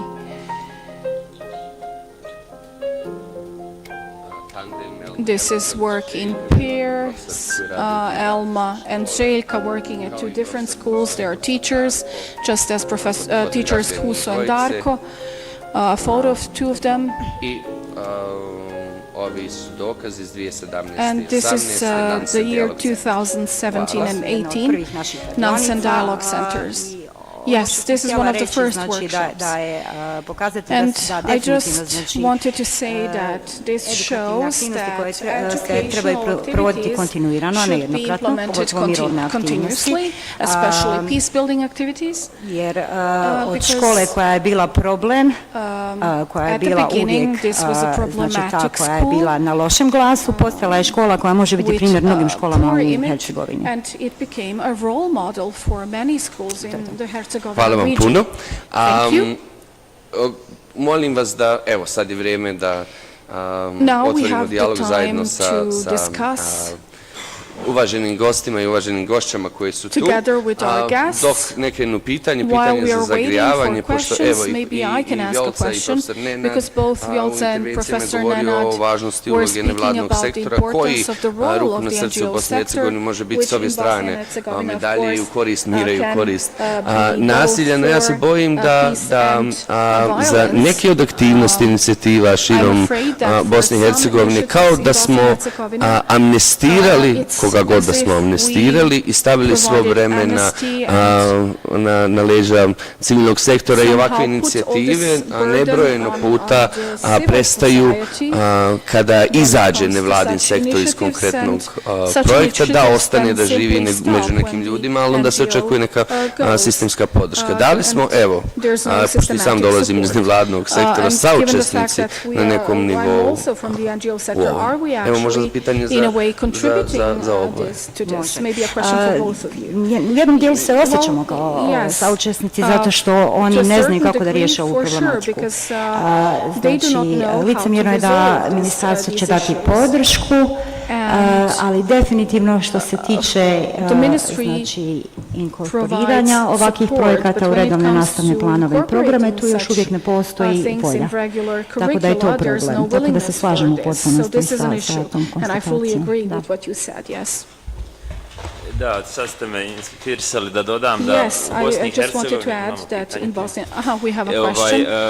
Zaista ne postoji politika pomirenja i zbog toga mogu se složiti s dijelom konstatacije da je prevelika možda odgovornost na nevladinom sektoru da se bavi pitanjima suštinskog značaja o kojima bi se državni organi prvenstveno trebali baviti. Nemamo strategiju, nemamo politiku uopšte prihvaćenu pomirenja koja bi tačno precizirala koje su to institucije odgovorne koje koje akte treba usvojiti, šta treba izmijeniti, kakve prakse treba da se primjenjuju.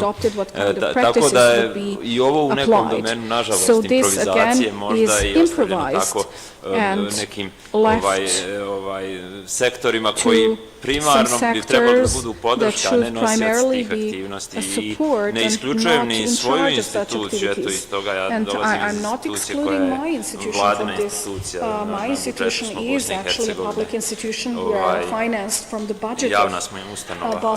Tako da slažem se, treba gledati širi kontekst i koje su sve to i zašto ne uzeti ove primjere neke dobre prakse, evo i ovo što smo vidjeli u filmu i tako iz toga možda nekom nadogradnjom napraviti nešto što je primjenjivo za cijelu zemlju. Evo i vi ste spomenuli u prvom dijelu, imamo toliko programa razmjene sa inostranstvom, a nemamo između domaćih ustanova ili entiteta ili kantona ili nebitno sad opština, što da ne. Tako da, eto, mislim da su to konkretni neki koraci o kojima se moglo razmišljati i zašto ne iskoristiti sad i ovo kandidatski status za Europsku uniju i možda novu kompoziciju neku tu u institucijama pa da pokušati nametiti te teme. Ja bih o tome razmišljati. Hvala vam. I evo da damo konačnu priliku. Od srca vam hvala što se osjećate slobodno da se uključite. Zamolio bih vas da se predstavite i možda ako imate baš konkretno za neko pitanje za grupu. And if you have a question, please, if you can say so. Thank you very much, all of you. I'm Søren Torau. I'm the professor for social science education in Nuremberg in Germany. And I have several questions. But first of all, thank you for the insights and your opinions sharing. I totally agree with a lot of points that you have made. The first question goes to you, Predrag and Vjllca. Maybe I just wondered if there is anything like consideration about making schools itself more democratic in the sense of establishing class council, establishing school parliaments, so that students can take initiatives like you presented here, because I think the whole school approach that you mentioned, Predrag, is quite important to make a change and to establish steady cooperations between civil society and schools. The second question is for Professor Nenad Veličković. What I grasp mostly is the major issue of a politicization and instrumentalization of educational system in order to maintain power structures in a political sense. And I just wondered, is there any thinking about a minimum of good citizenship education, of good peace education, out of the perspective of young people? So what do young people need, especially out of their perspective, and together around professors and teachers and researchers that they maybe can nastavnika i istraživača i kako bi pronašli minimum na osnovu kojeg se može raditi. I zadnje pitanje se odnosi na Vjllcu Krajšniqi iz perspektive sociologije. Pitao sam se da li postoje određeno istraživanje u bivšim državama Jugoslavije o tome kako učenici govore o tim pitanjima u razredima i konkretno da li studenti mogu na kritičan način da pristupe samom obrazovnom sistemu u učionicama. Eto, to me zaista zanima. Hvala vam lijepo i oprostite za toliko pitanja. Nije nikakav problem, mi smo zaista zahvalni. Thank you very much. Let us try maybe gather some additional questions and then not interrupt. Yes, please. Can we just get the microphone? Dobar dan, ja me čujete? Hello, I hope you can hear me. Prije svega moje ime je Mira Mina Frljak. I'm part of the NGO sector, and I do hope that we are contributing to peace building. Thank you very much for your presentations and some of the best practices we've heard about. My question would be the following. We know that the situation is so bad, but where should we start? gdje imamo where neku do plodnost we voda, neke actually stvari pokušamo have implementirati, raditi. the possibility to implement certain things in the formal system, because of course informally we can do a lot. Fragmentiranosti, nesaradnje između nevladnih organizacija, neke kompetitivnosti, nažalost, koju imamo u sektoru, civilnom sektoru. I drugo pitanje, u nekom idealnom svijetu, ako smo uspjeli nešto da napravimo, kakvu promjenu vidite u obrazovnom sistemu od formalnog sistema? Dakle, da li to vidite kao uvođenje nekog novog predmeta?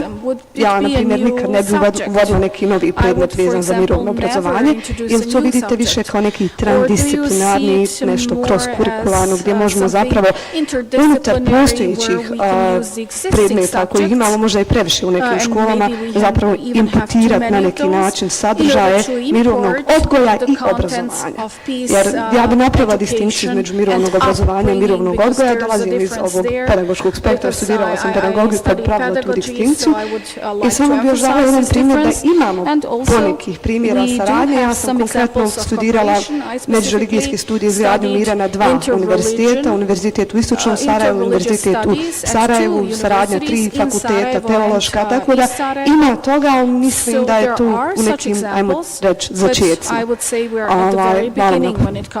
Hvala vam. Thank you.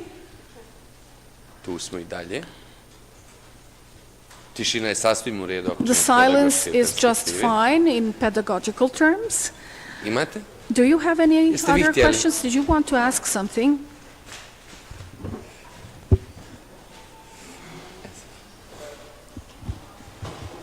Ja, čujemo se.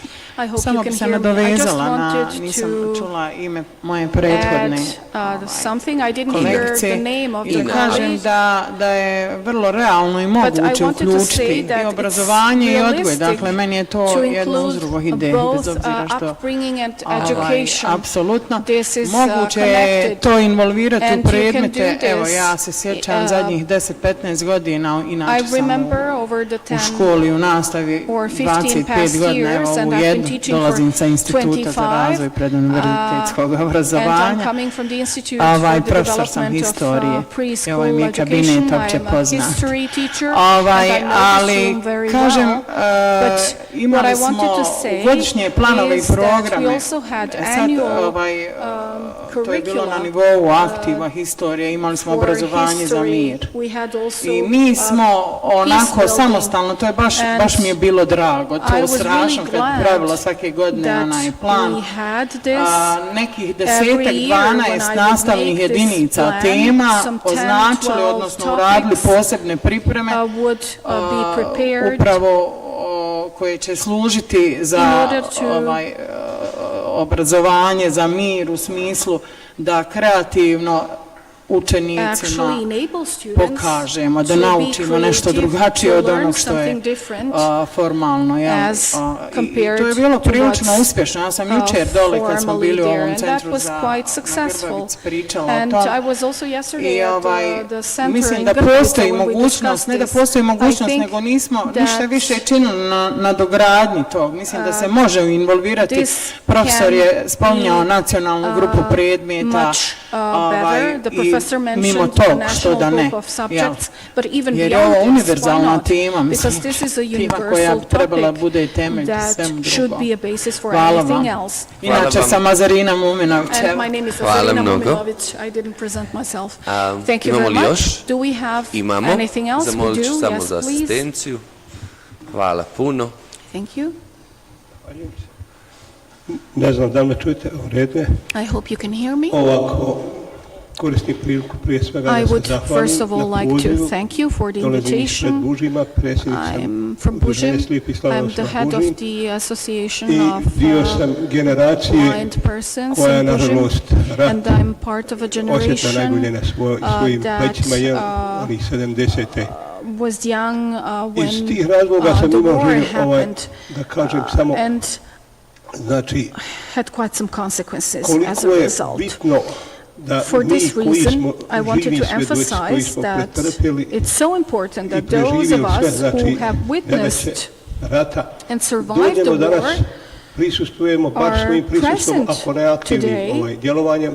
Znači, ukažemo na našim generacijama koje dolaze sve negativnosti koje rat može da donese sa sobom. Zato sve pozdravljam što se tiče ovih mirovnih aktivnosti i samo na kraju bih rekao ono što mi znamo čuti često od ljudi kakav sve za mir, a mir ni za šta ne treba dati, je li tako?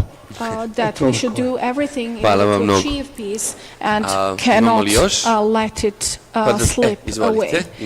Thank you. Do we have anything else? I'm Nata Stimić. This is the third day that I'm attending this event. Jako korisno. And this is very useful. Prije svega zahvalila bi se Filozofskom I would fakultetu first of all like to thank the Faculty of Philosophy and the center. Htjela sam odmah pitati da li je, I wanted also to ask, because we are talking about institutions. Luckily, the Faculty of Philosophy organized this. I don't see any representatives of the Ministry of Education, and we are dealing with education here. So in my opinion, we should have someone from the Ministry of Education, because this is a topic that is important for all of us, not just the faculty, and people willing to do something, but are not really supported. And I'm a teacher of religion, I'm not a teacher of history or language, but this is the first time I got an invitation from my school, and I'm really glad that this is becoming official. Slušala sam sve predavače i svih ovih dana. Kažemo da je kasno za instituciju. Jeste kasno, ali nije... Kada dođe na taj institucionalni nivo, znači već imamo problem. Zamolila bi institucije da reaguju u tom smjeru, da daju preporuke, ne samo preporuke kako to riješiti, nego i preporuke ostalim, znači, koji surađuju u svim tim dijelovima, od škola, od ministarstava. Nije dovoljno samo završiti rješenjem tim nekim odlukom, nego zaista usmjeriti to kako da se ne...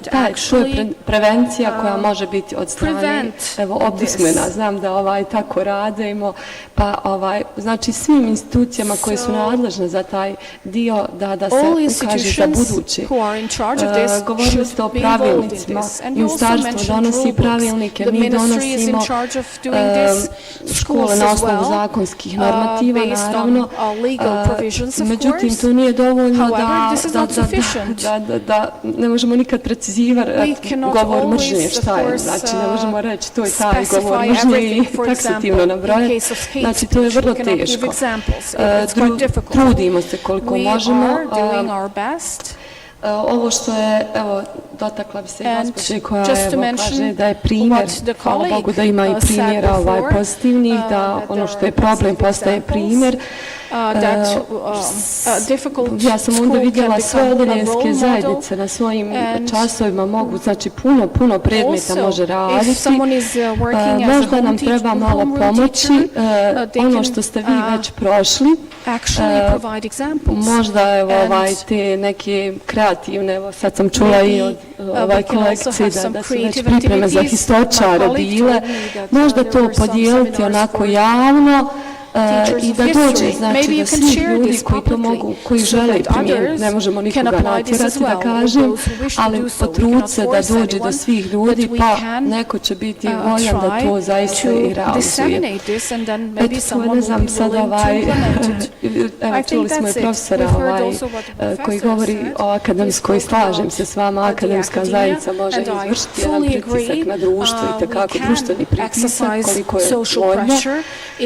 Treba nam svima pomoći, nastavnicima koji bi mogli buduće generacija da kažem koliko toliko generations. Ja sam isto generacija 70. godina koja je preživjela sve ovo.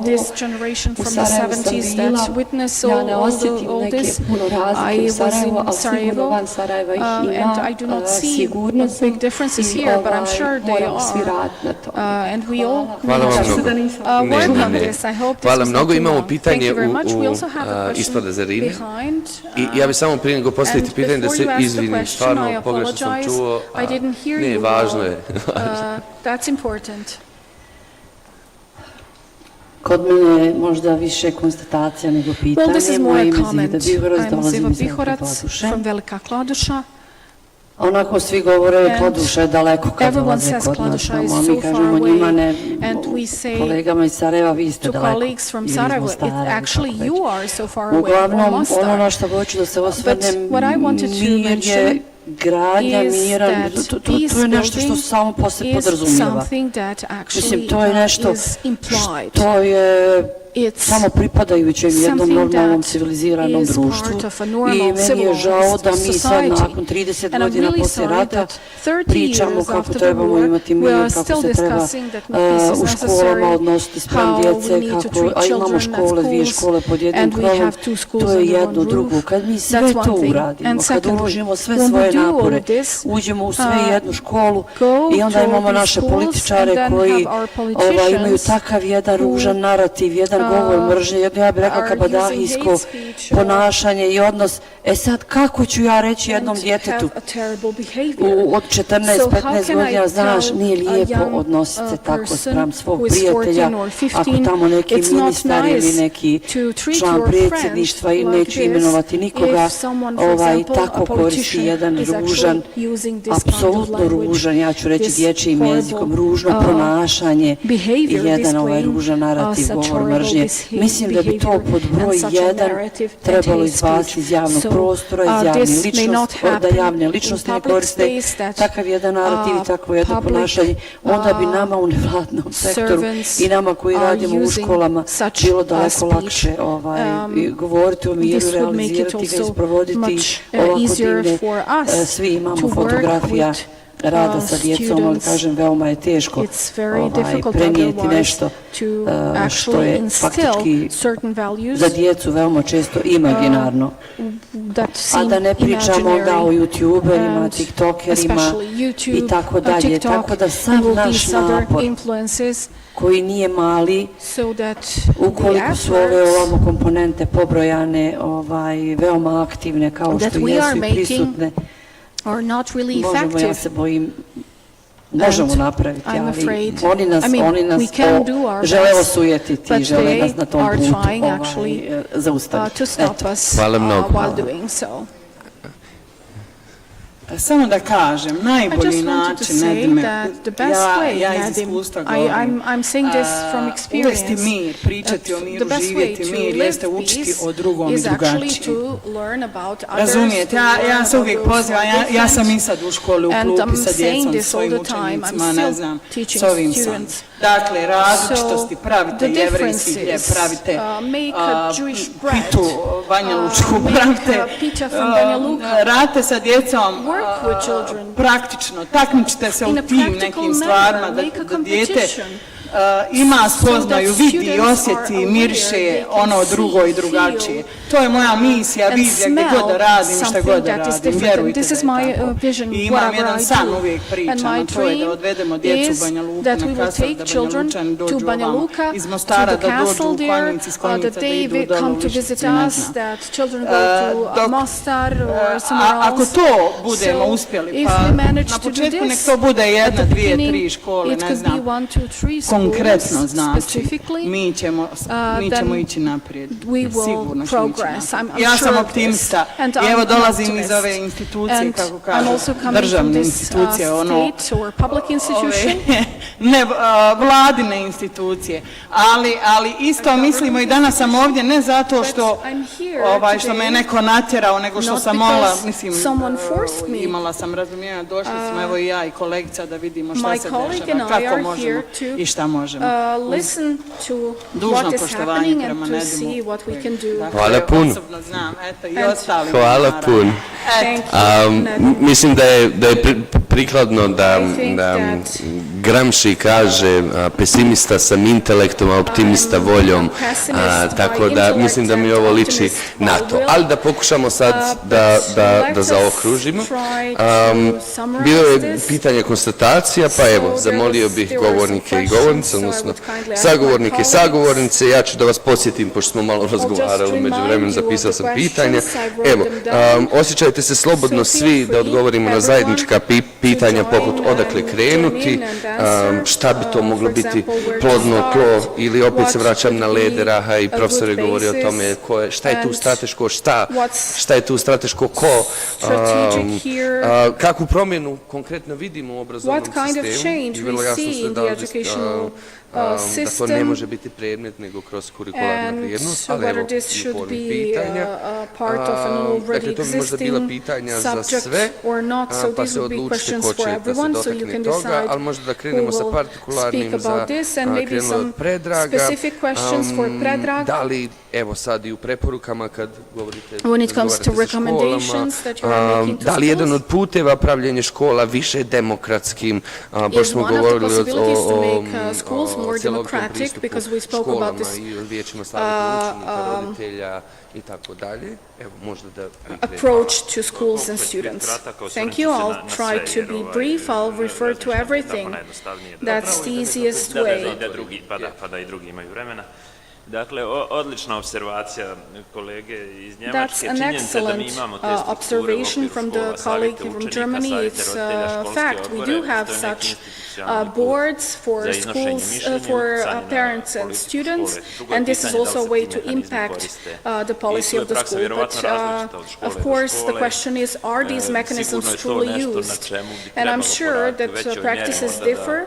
And this is also something that we need to work on, so that students have the possibility to present problems that they deal with, whether these are changes or harassment or hate speech, so we can see what was the reaction po tom pitanju preduzeto i da and whether something has been done so that we can assess whether such mechanisms are adequate. Of course, you always have the homeroom teacher and the relevant class where such things can also be discussed.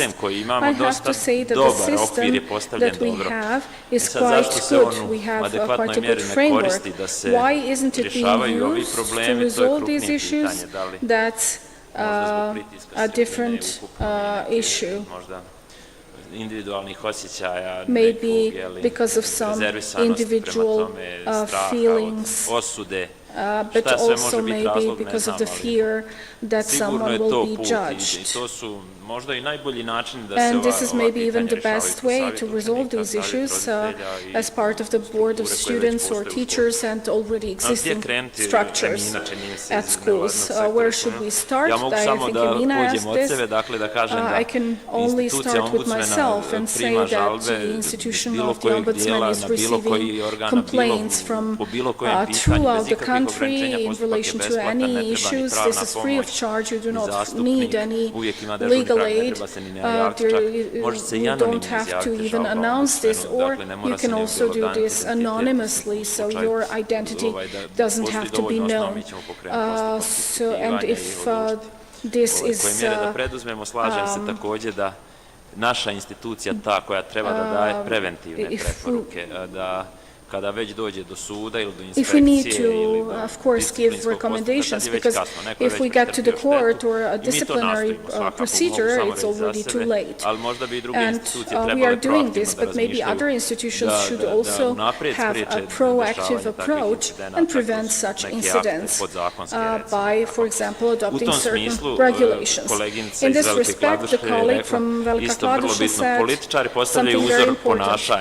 The politicians are role models. Djece, pa roditelji, bilo ko u nastavni, kad vidi kako neki političar, ne mora on biti ni najbitniji u državi, ali može biti lokalnog karaktera.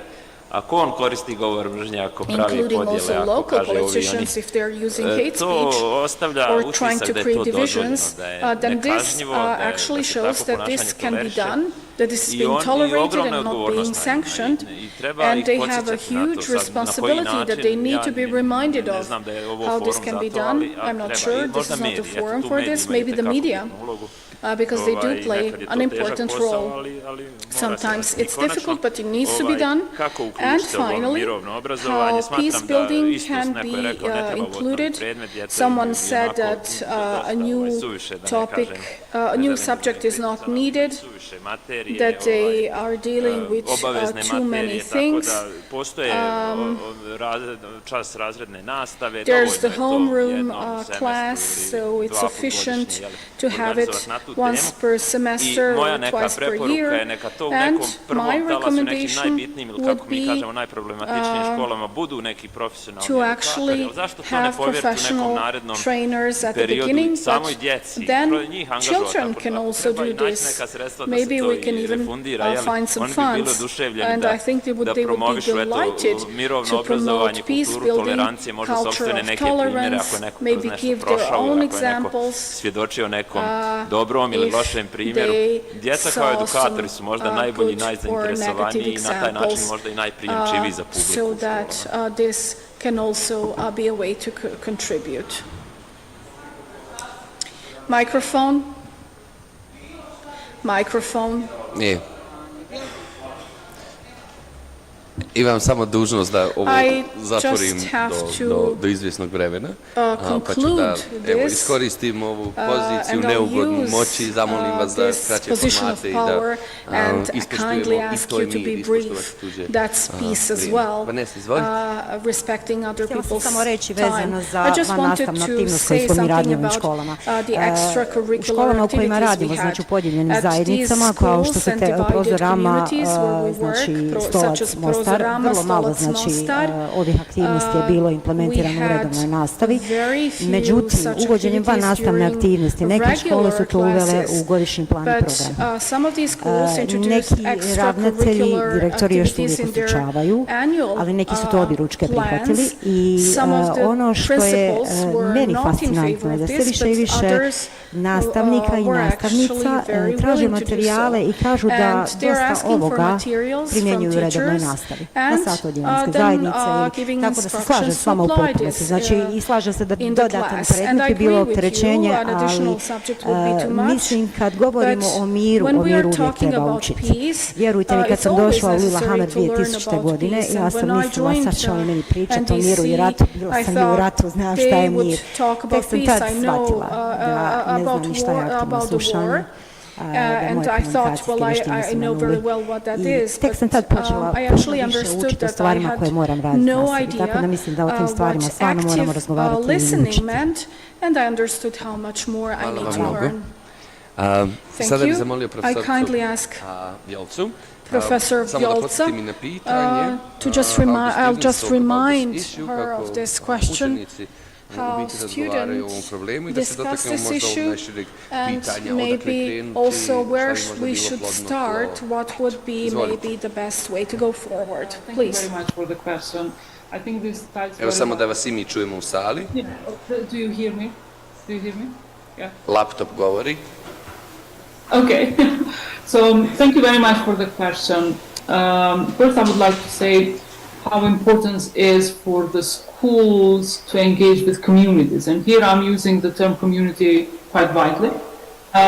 And especially the cooperation with different actors and stakeholders in the community. And that could be our civil society organization. For example, the Nansen group and the methodologies that they are using are just excellent, and it could be also utilized in the formal education system. So these gaps between division between the community and the school, I think we need to start bridging more, not only in terms of representation of communities in decision making in schools, but also in the process of learning and teaching itself. Second is, I'm not very, I critique the individual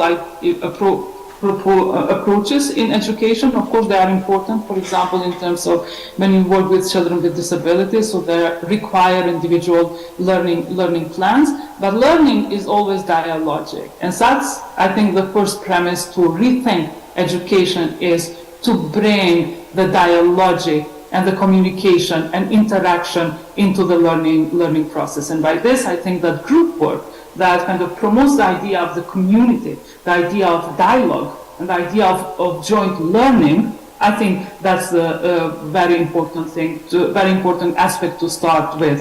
There is in much of the legacy from in the education system that I think somehow shapes also the practices today in our region is that students are not at the center of the education. So by bringing students at the center, I think also brings this idea of opening up. You know, what's the role of education? Why we are learning this? How do we understand difference? Why are different narratives about the past, and how we can make our joint understanding of who we are and also where we want to be. So in that respect, I think group, in terms of very concrete practices in classroom, is also dialogue. Is fostering of dialogue also as a precondition for any democratic imagining of ourselves and the education system within the larger picture of the society.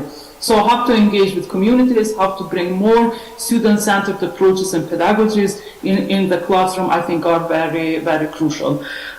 Some of the participants in the panel emphasized the importance of exchanges and networking.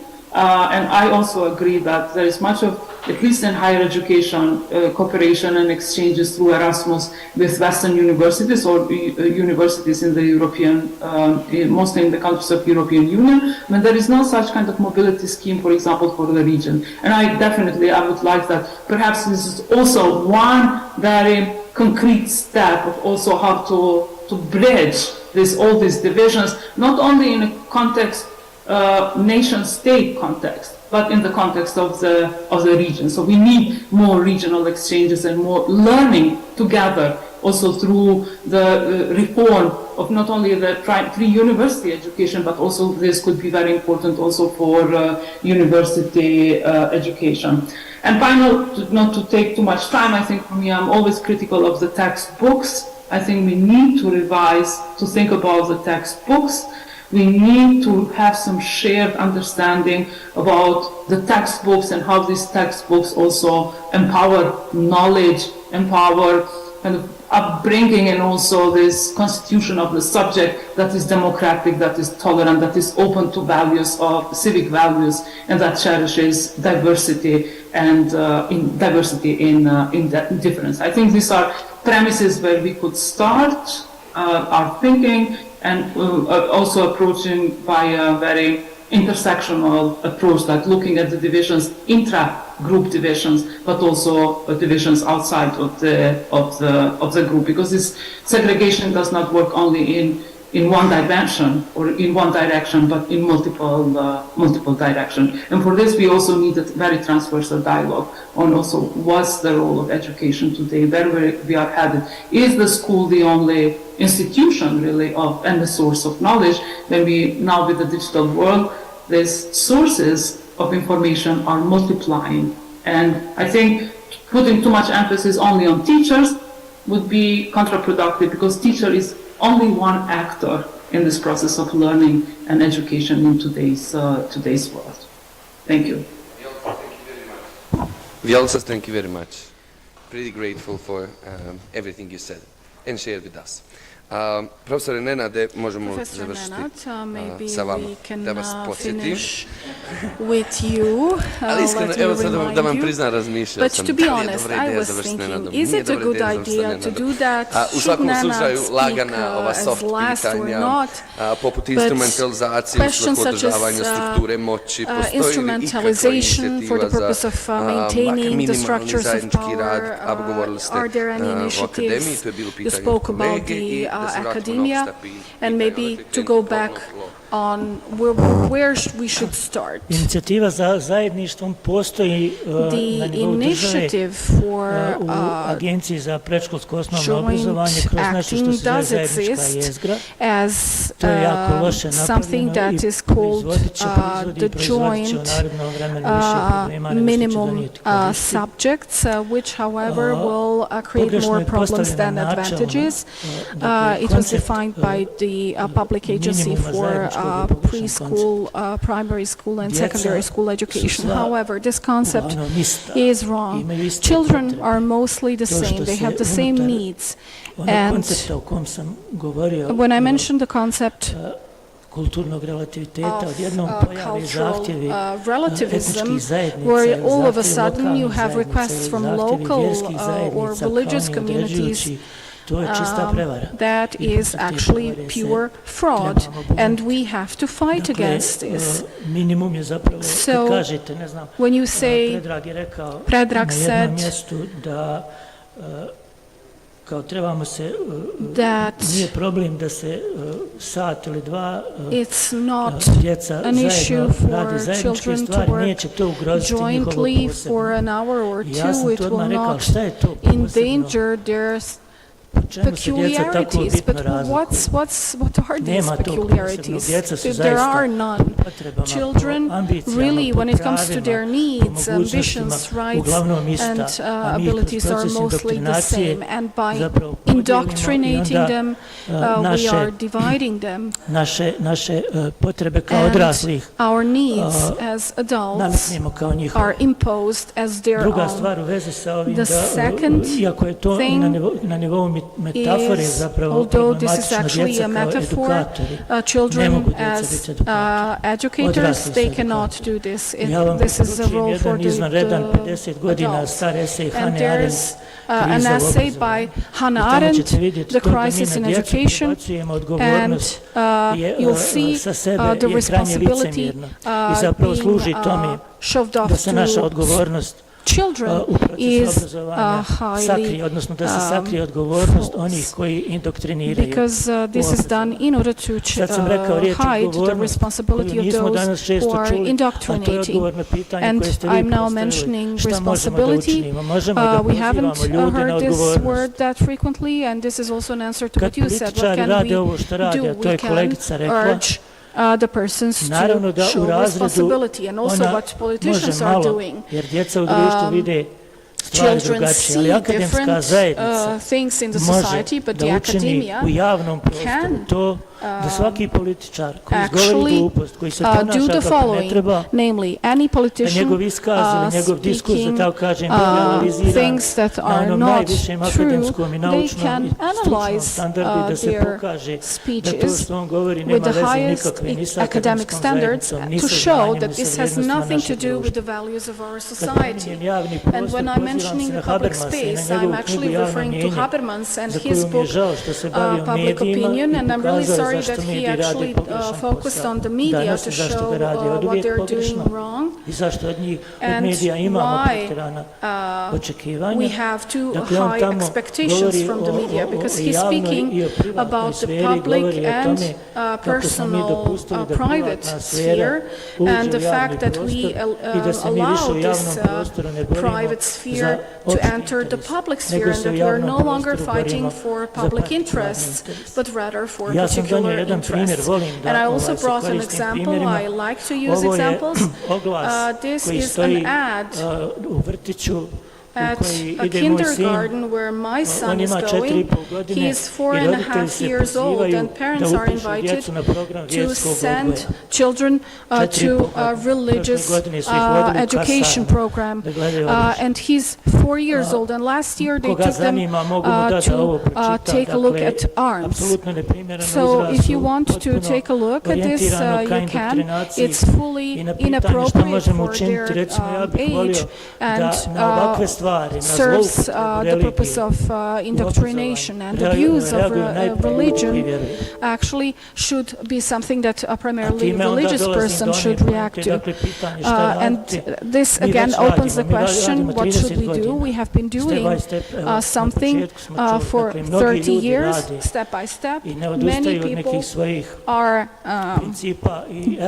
working on this, not giving up on their ambitions. I also have students from Sorbonne, and on the wall they had let us be realistic and let us ask for the impossible.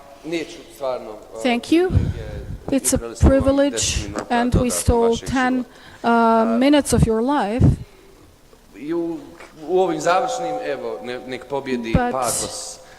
Let us pathos to win. For me, this is peace, discussion, reminding all the time how important certain things are. I'm truly grateful to Forum ZSD that brought us together, but also the whole team. The technicians, I'm really sorry, you did your best, but now you can get some rest. I kindly thank the Faculty of Philosophy and especially the Hub for Peace Education that is actually the greatest peace initiative that is very important, and I think that we are about to see the true results of that work.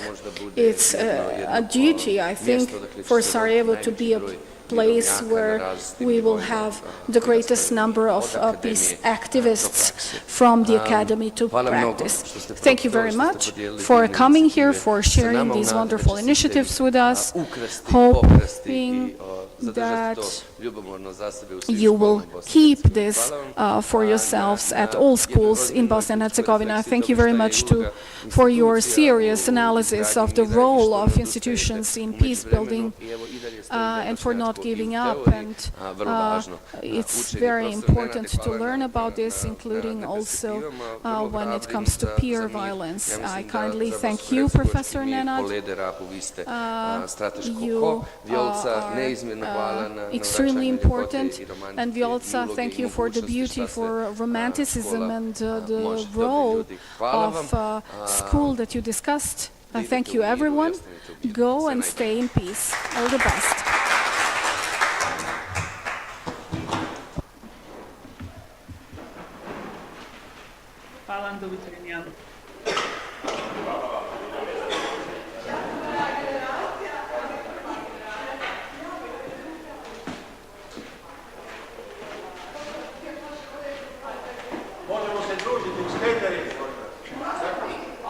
Nemojte gladni